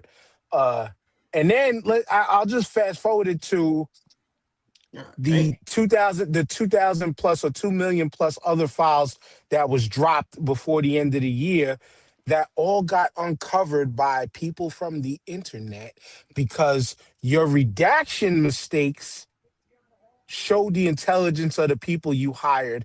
That cost, I believe they said it cost over $800,000 in work to redact some shit that people literally copied over and was able to pull the text from.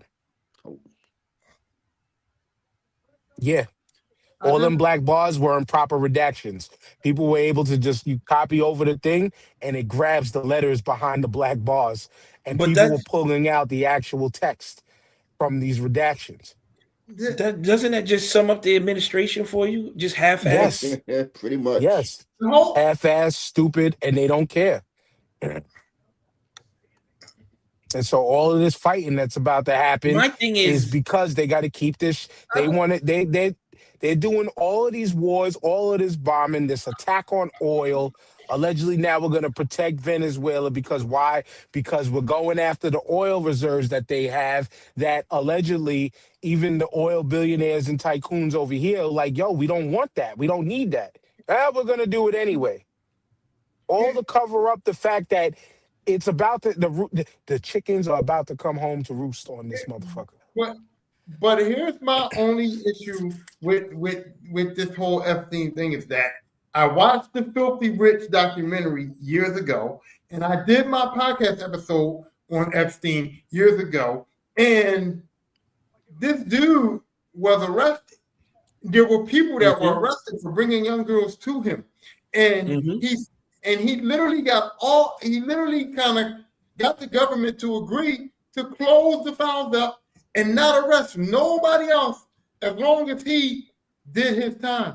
And then they gave him 2 years on all kinds of charges, and then they gave him work release. This man's a billionaire. Why the fuck does he have work release? Yeah. And then that protected everybody. So now I'm thinking that all of this time with the Epstein files now, the government is covering up the Epstein files because they know that back in the early 90s, they protected all of these people. They let this man 100%. a protection 100%. order, and they can't go back on it. You just reminded me because I watched that documentary on Netflix. Not only he protect them and he's paying everybody off, they are also guilty of doing the shit that they were protecting them for. So the main reason they're covering is CYA, cover your ass. Because all he had to do was say, oh, word, if I'm going down, well, we all burning in this motherfucker. But back to my point, they are just doing the most half-ass effort and thinking that we're just stupid enough to not take it to go down the rabbit hole and deep dive on this shit. For the Epstein files, for Doge, for ICE fucking up. Every time we go down the rabbit hole and be like, nah, this is not supposed to happen. This is it's we done it by the book, and they just sweep it, broad sweep it to the side. But a large contingency of his base voted on this dude on the hope of he promised to release the whole thing. And now, like Tyrone said, egg on the face.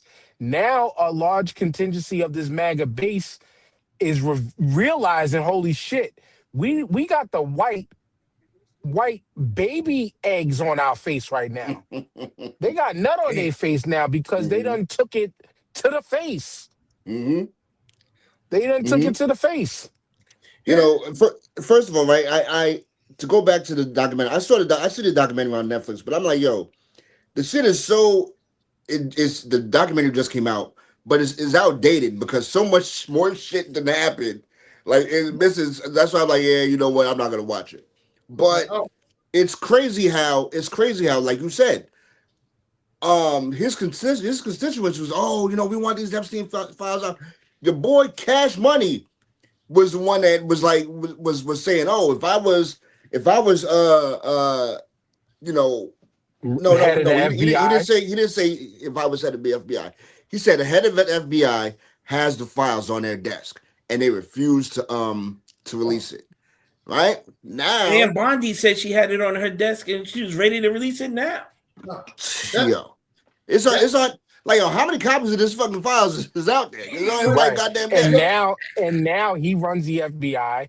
Pam Bondi is at where she's at, where they have the leverage to do so. But now all of a sudden, oh no, they're fake.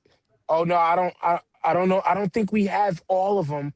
I don't think we we might not have them. No, like, The best the fuck one out of was here. he was an informant. The best one was he was an informant. I've heard that. But I've heard here's that. the other problem. Here's my thing, right? I mean, you want to be on the right side of history. Me, the hell with money. Just release it, right? That's what I say. But then I happened to watch this. I happened to watch a reel a couple of days ago. I think it was Godfrey that pointed it out. Ghislaine Maxwell's pops owns the fucking McGraw-Hill textbooks. McGraw So I Hill, can't yep. even say, the school books will tell us all about this 10, 20, 50 years from now, because it's not. It's not going to be in there. So what the hell, man? We're still going to lose. We're still going to end up getting the shit end of the state.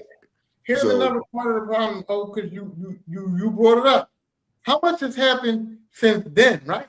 So right.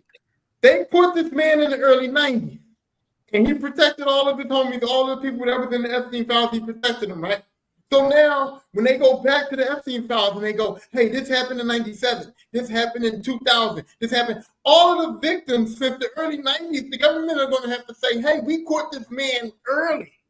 So every victim from the 90s all the way up till now is a result of them not doing their due diligence back then. So that's also a reason why it's like, yo, we can't release this, because we're going to have, it could be, I'm saying it could be hundreds of thousands of victims since they caught this man up until now, that the government is literally going to be 100% responsible for.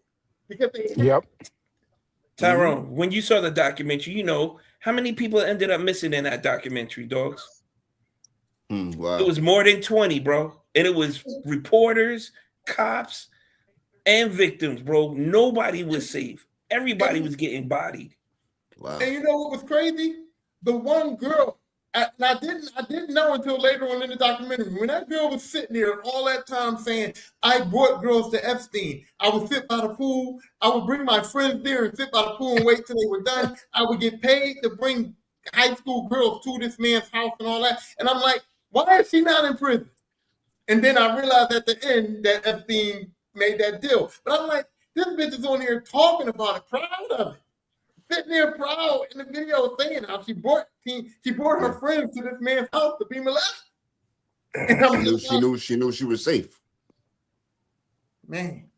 But how do you have that much conscience? Like, she didn't even black herself out, dog. Like, I don't want, like, you got family, friends, people are looking at you. You don't give a fuck. Here's the bottom line, right? This dude is a billionaire, right? A billionaire. That motherfucker was untouchable. Period. Until he wasn't. Until he wasn't. But that man had enough fuck you money to say and do whatever he wanted. He bought an island, bro. How untouchable he was. There's thousands and thousands and thousands of prisoners in prison begging and doing everything they can to get on that work release detail so they can get outside. Just to be outside. Yeah, right? This dude was going home on the weekends and doing wild shit. And a billionaire got work release. If I'm in that prison and Epstein got work release, I'm snapping the fuck out, dog. Like, he don't need no release for no fucking work. It goes to the same thing, right? Like, because you're a cop, right? You have to abide by a certain amount of rules. So you get a certain amount of leniency for breaking the rules or something like that. But when you get caught and you've caught being done something illegal, you should face the harshest penalty out of everybody, no matter what you did. Because you know why? Your job was not to do that. And they gave you a gun, a badge, and privilege for you to handle that. And you said, you know what? That still ain't good enough for me, dogs. I got to take some off the top for myself. Whatever the case may be. If cops were prosecuted to the highest degree, they should have a special set of laws for cops. Oh, no, this nigga's, you know what? Cops got to go in the bear den. Now they got to fight silverbacks or some shit like that. You know what I'm saying? It's like the highest level because you have a certain set of privileges that are awarded to you. It'll make people think twice about being a cop or if you are a cop, you're going to be the straightest and narrowest, or you're going to be following the rules to the degree you need to be following them with. And And we TJ, talk- as a parent, I said the same fucking thing about teachers, bro. Because as a parent, you got to send your kids to school, and the only line of defense that's in that building, the only people that's supposed to protect them up in there is the teachers. You're trusting these Right. teachers to educate your children, but you're also trusting them. They're like the babysitters. You're trusting them to take care of them. You're trusting them to protect them. So I feel like any teacher that's involved in any kind of pedophile shit should get like double the Death penalty. penalty. Death penalty. Yeah, You know it's what I just mean? It's like, because it's Well, wild that somebody- children to you, and you're the only parent, so to speak, the only line of defense I have for my children. So I'm like, a teacher doing some pedophile shit to me is like the lowest of the low, bro. And having access some people- to all of those kids. some people crazy. would say the same about the last controversy, the Diddy controversy. How many people were trusted in how many people entrusted themselves in launching their careers through that man? Dude. And the documentary came out. We all know some would probably try to think it was nefarious means, aka because 50 bought the information and all the video and all everything because Diddy didn't want to pay. But it wasn't nefarious. Dan. It was business. Funny, Dan, if Diddy did what Epstein did, we wouldn't be talking about Diddy. We said that. And we said that. But man, like the whole Diddy trial happened. Tyrone followed it, the trial case, and we saw the documentary end of it, which again, the documentary, it didn't inform us of anything new. I think that was one of the things that we were trying to stress home, Tyrone, and it wasn't a comparison situation of trial versus documentary. We knew these things happened. The documentary felt important because we saw the faces of the players. And it just added to the trial of, oh, so this is who they're talking about. So that's who they're talking about. And for me, the first face that I got to see out of that trial was the Punisher, because he was featured on Godfrey's podcast damn near once the case was over, because he was friends with the guy Dante Nero, who's on the show also. He's friends with him. He knew him from the stripping days, and he brought him on, and he talked about his role in the situation. But the Diddy trial and documentary definitely took over 2025 as a whole. It damn sure did. And like you said, you know what? And it holds a little bit more meaning because we like grew up with this dude. Like, me and him was almost the same age. Like, I went to school with his baby's mom's, Misa. Like, it's just so it's not like you watching it from afar. You're watching it from afar, but you're like, we was around this, we weren't in the same like crazy circles as him, but we was in the clubs over there. You know what I'm saying? We was at, we grew up through his whole rise. His whole life was in front of the camera. So it's just like, it was weird to watch. It was weird to watch. You know what I'm saying? Because you knew when you heard things, but then now you see it's like more matter of fact. It's like, so this shit is true now. It's like more like solidified what you thought or what you heard from other people, basically. If you think about it though, right? Like, yeah, I get it. He was a monster. We get it. I think no one's debating that.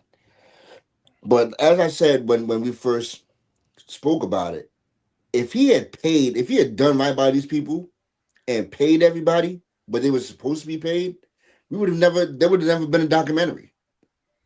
You know what I'm saying? There would have never been a trial either. Yeah.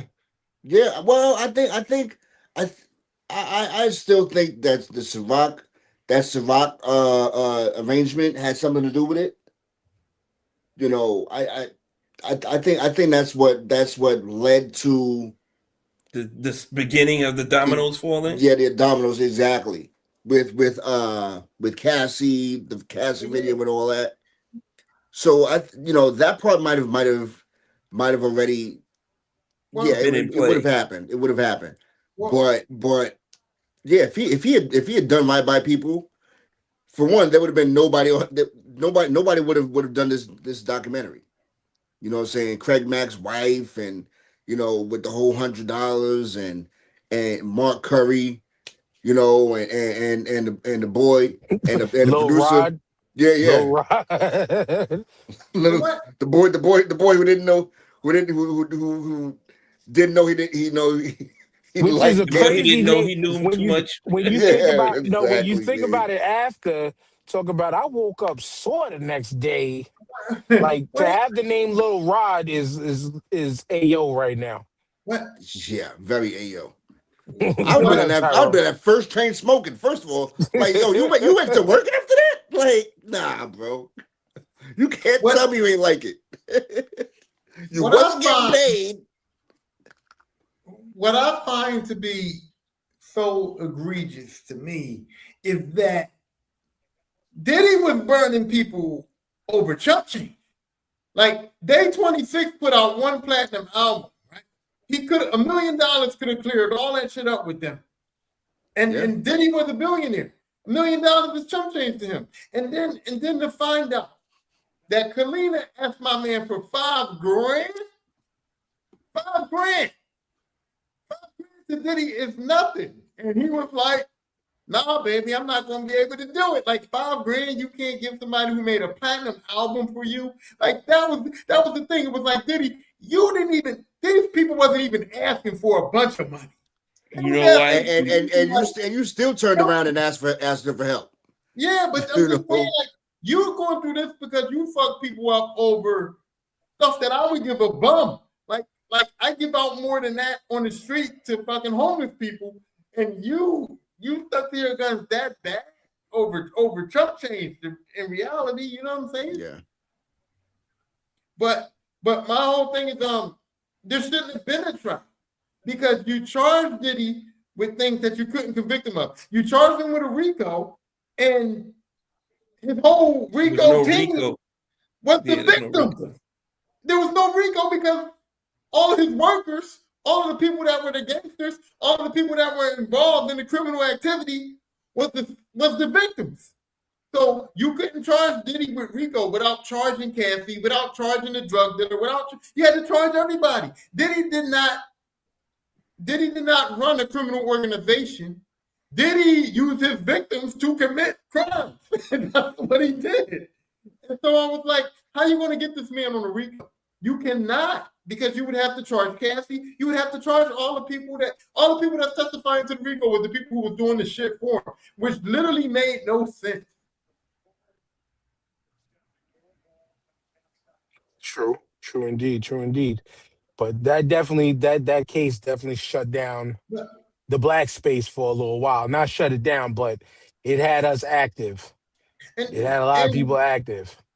and not to say that you guys was comparing, but like I said, I followed the whole trial. I watched it. I watched everything that they allowed. I watched all the reporters. I followed the entire trial.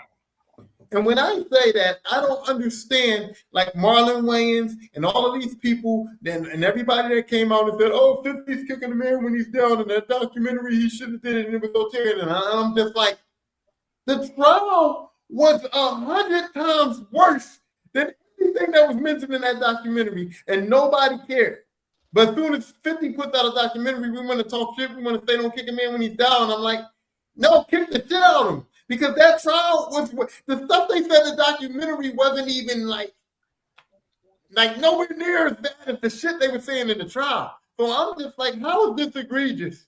But what this man actually really did in real life is not. You know what I mean? Like I didn't get that Right. at all. Because again, the trial for me, I mean the not the trial, but the doc for me, it just put faces to the players, to a lot of the major players. Yeah. Of course, the trial is the trial. The trial is the details in whatever details they had amounted up to having to conduct the case. Of course, it's going to be worse than a documentary.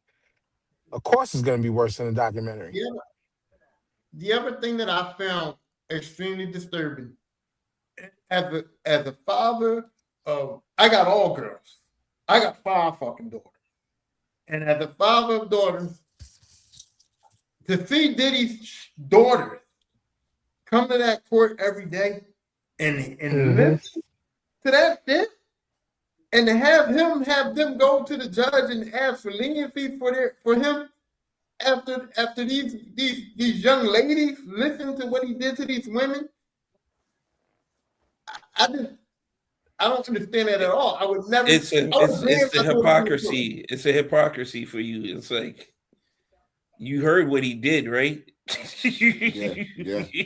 And that ties back to what we said about Charlie Kirk and his kids when they get older.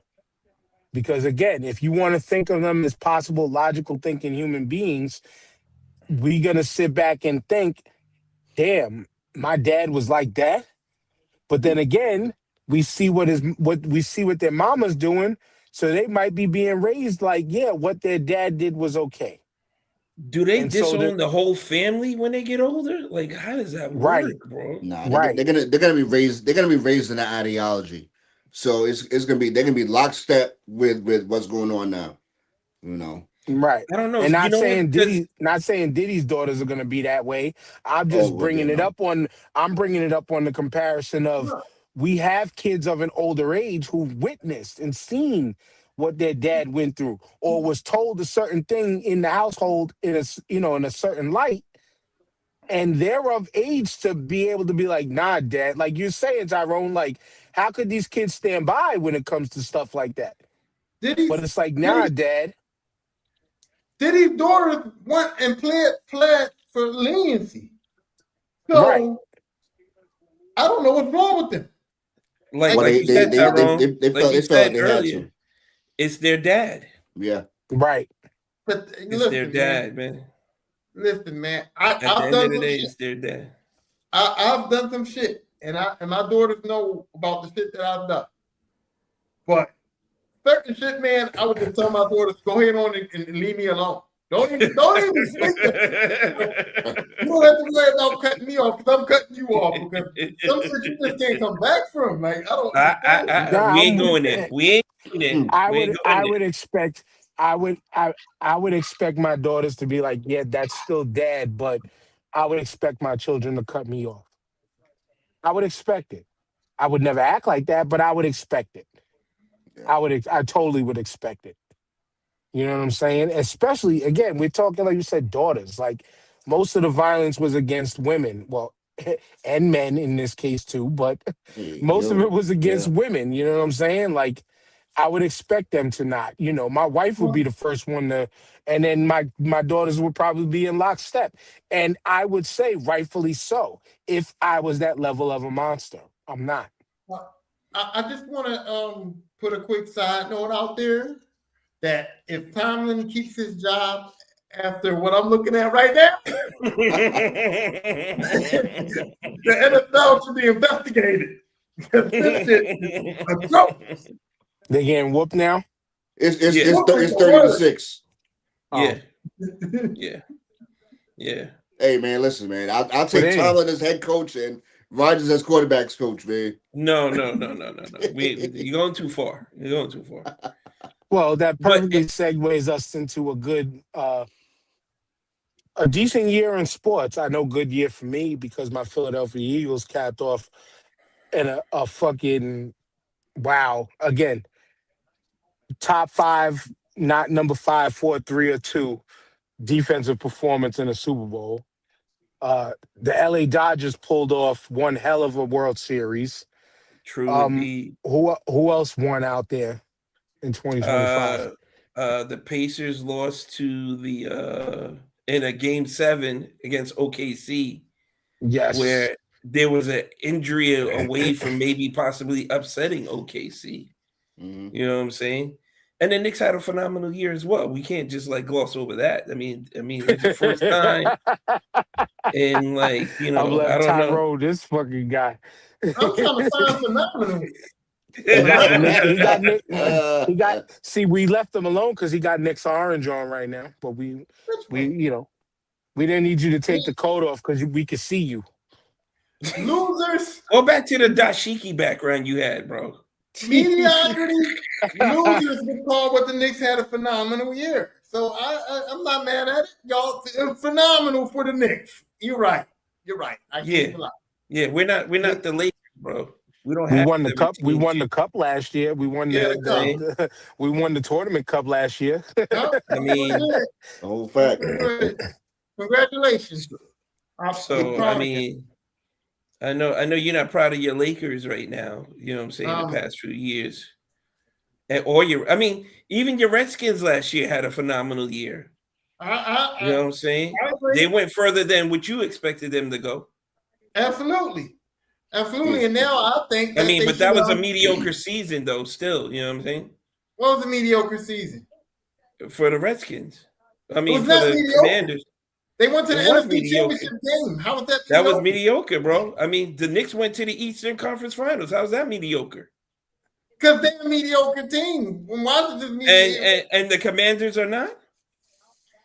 the Commanders have won, bro, in my lifetime. Three Super Bowls, okay? There's a difference. No, there isn't. When's the last time the Commanders won a Super Bowl, bro? 92. 1980 what? 90 what? 92. Betamax 92. was still active. 92. All right, 92. And before that, 83. Yeah. But they won another one in between there too. So they won 3. All right. But Hold yeah, I on. mean, it was a mediocre season for the What Commanders was the and the Knicks last hold year. on. listen, Hold on. Where was the 3? It was Mark Rippon and Doug Williams. Doug Williams. Joe Theismann and Doug No, Williams. Joe Theismann won because he won with John Riggins. Yeah, that was 83. That was 83. Oh, so The back Mark Rippon before one, we skipped it. before freaking the video game crash of 87 or 80, 86 it was. They won in 83, 88, and then 92. 88. Time to set Listen, it straight. I didn't have any expectations for Washington. I didn't think they were going to be good. So them going to the NFC Championship was way above expectations. Whereas coming into that season, the Knicks were on a high horse. We weren't expected to go to the conference finals, bro. They weren't. And we talked about it on a weekly basis. Listen, They weren't expected to go to the conference finals. I'm not calling the Knicks season last season mediocre. I'm just saying the Knicks overall is mediocre. Their season wasn't mediocre. It was cool. It was great. Now you missing the words now. Y'all can celebrate. What I'm saying is that for me, I can celebrate the NFC. I can celebrate the NFC. No. Speaking of the U, No. speaking of the U, No, goalposts moving. No, I know that, but throwing up the U, forget all that. Throwing up the U, they vindicated me slightly by beating Ohio State last year to knock them out the playoffs. And now the U is going off to the national championship game. I'm gonna tell you, man. You know, growing up, I was a Florida State fan. I sat and watched Dion. You picked the wrong sat team. And watched Charlie Ward. Sat and watched Peter Warwick.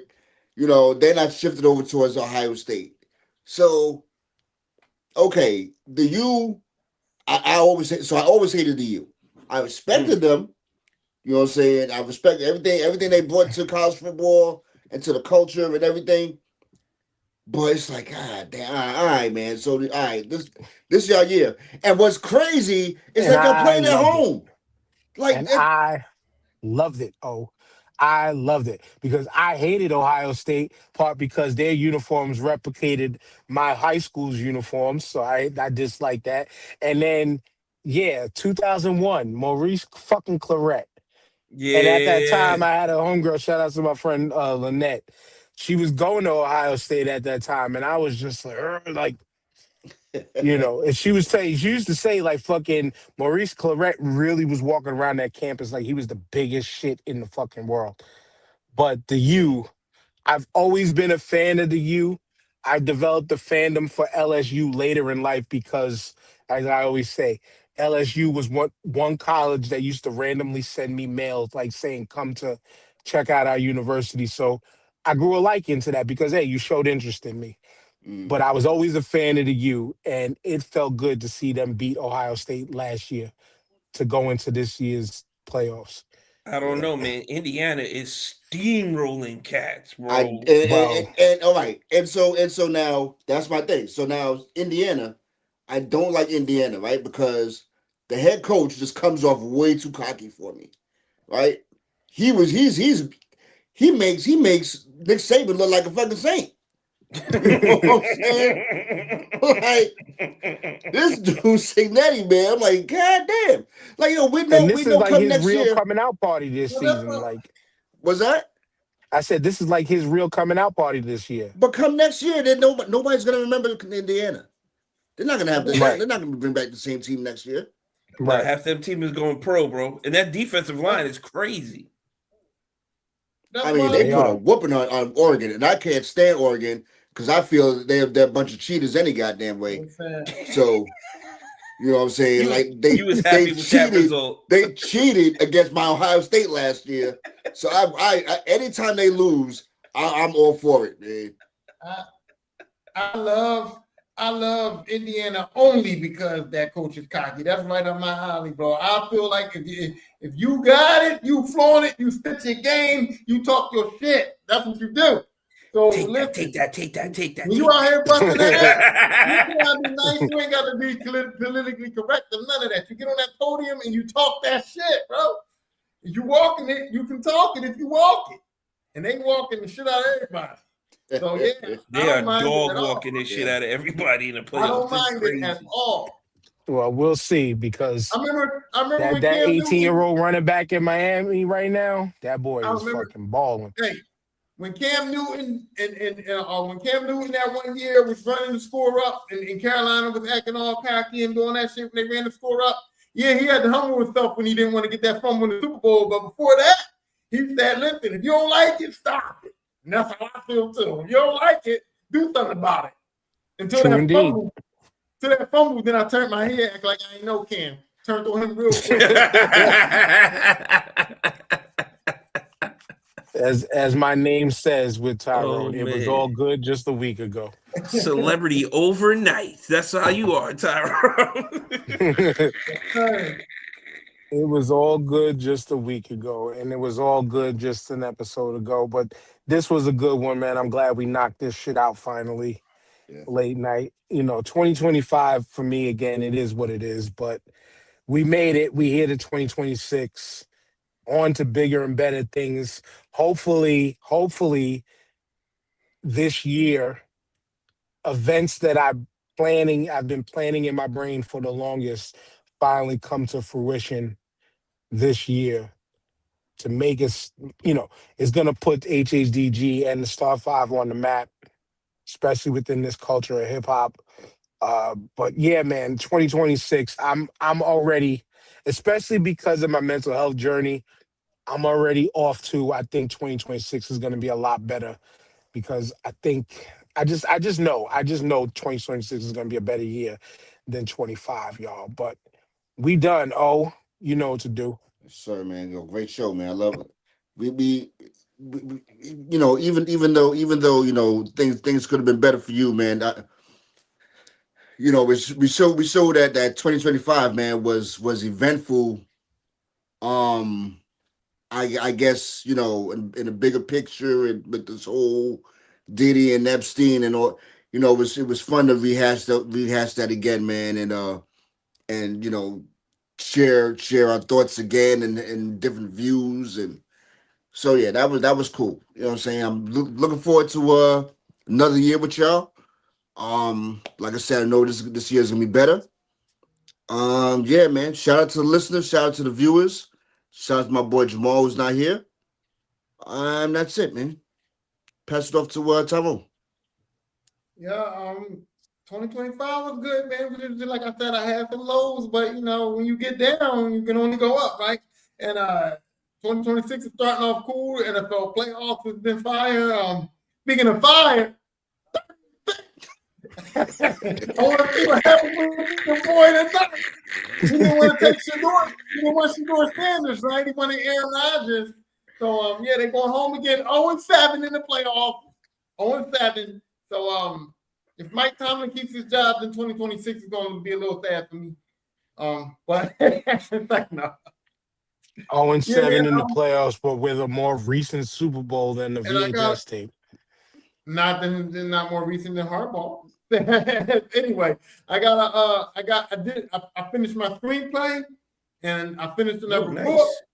and I'm hoping to get both of those out this year. And I'm very confident in our future too, man. I don't know. I just feel like we're gonna get something accomplished this year with this podcast because we better than a lot of them podcasts that I'm watching, bro. And it pisses me off a little bit, but it also says like we got something that we could work with, and we gonna get it. I feel that way. TJ. Yeah, man, we made it through a lot of bullshit through the first half of last year. In the middle, even at the end, it was crazy. But like, if it's not affecting you every day, just go out there and do what you got to do. You know what I'm saying? That's my mindset. Like, if it ain't physically affecting me mentally or fucking up my pockets, and I can still go to work and make my money and pay my bills, I'm good. But I'm a big believer in manifesting what you want and putting that shit out there. So like, I mean, to all y'all, man, if you whatever you want to accomplish, just go out there, put it out in the air, and go and do that shit. Go get it. This year started off pretty good. I can't complain. I was on the beach, so I hope to end the year the same way I started it, same way. So yeah, man, it's been good. We've been rocking out for a few years now. I love you guys, and looking forward to what the future holds, man. Like, dude, we are a tight group here. We solid. I can't front on that. We solid. As much shit as we talk, we solid, bro. You know what I'm saying? So, Like Ice Cube. Word, and I love word. that. I love that. So, you know what? It's the first few weeks of 2026, and nothing crazy's happened yet. So I'm just looking forward to maintaining the ship and keep pushing, yo. That's it. I'm glad it's crazy has happened, just not to us yet. Let's just put it like that. Yeah, Crazy has happened, but not to us yet. And thankfully. that's right. But also too, we'd be remiss if we didn't give big shout outs and thank you to our brother Jared over at Hooks Rubs and Spices, thehooksrub.com. With that discount code, 20% off using that code STARTING5. He put out an amazing fucking hot sauce this year that I'm True still sitting indeed. on. There's like a quarter left in 2 bottles that I have left. So the re-up is going to be coming in a few weeks if he still got them. But yeah, man, shouts out, big shouts out to Hooks Rub, and much success to that brother in 2026 and further and beyond, because he's got a great product and he stuck by us and stood by us with this great product also. So we definitely choose to stand by him. Plus, again, the black man in Utah needs to know that he got support all around this country. Facts. Being up in Facts. fucking Utah. You know what I'm saying? Big But facts. but again, big ups to all of us, man. Big ups to Jamal again, freaking Word up. working his ass off because he has to. You know what I'm saying? Big ups to you, TJ, and all the travel. Big ups to Tyrone working again. The layoff and the vacation was strong, but you back, brother. You back. You back in them cold streets like you want to be. And big up to O. Thankfully, not being a part of the government shutdown shit. You know what Yeah. I'm saying? He had a Word up. he had an essential employee job. Remember that label, essential. Essential. I was essential at one time too. Now I'm just a fucking pawn to write tickets for the fucking city. But shout outs to Zoran Mamdani also too. We forgot to bring that rehash up because of all the outrage that he caused in other states that he ain't Yeah. governing. Shout outs So, to the MTA for ripping us off some more. We're raising the fucking fares. mhm. I You know mean, what? But shit product. Yo, funniest shit was, I think it was on TikTok or it was on Instagram. I see somebody, he was shaking the fucking pole that was disconnected from the top of the train, like, one of them, the grab poles in the train. And he was like, this is what I'm paying $3 for? This is what you making me pay $3 for? Look, I bet. Yo, this shit was hilarious, but he shake, and everybody on the train is dying laughing because it's like, yo, like O just said, You make us pay more money for shit product. Mhm. I gotta pay more. I'm probably paying more money per toll for a fucking bridge that's always fucking a level. One of the layers is always closed. You Yeah. took away toll booths, yet there's still fucking traffic going over the bridge. Make it make Right. sense. But we're not here to do that right now. We're just here to say peace. And hopefully we should be able to see y'all on the weekend back at our properly scheduled time. Please. But until then, we'll Please. see y'all. Yes, Yeah. sir. We'll see y'all at the end of the week.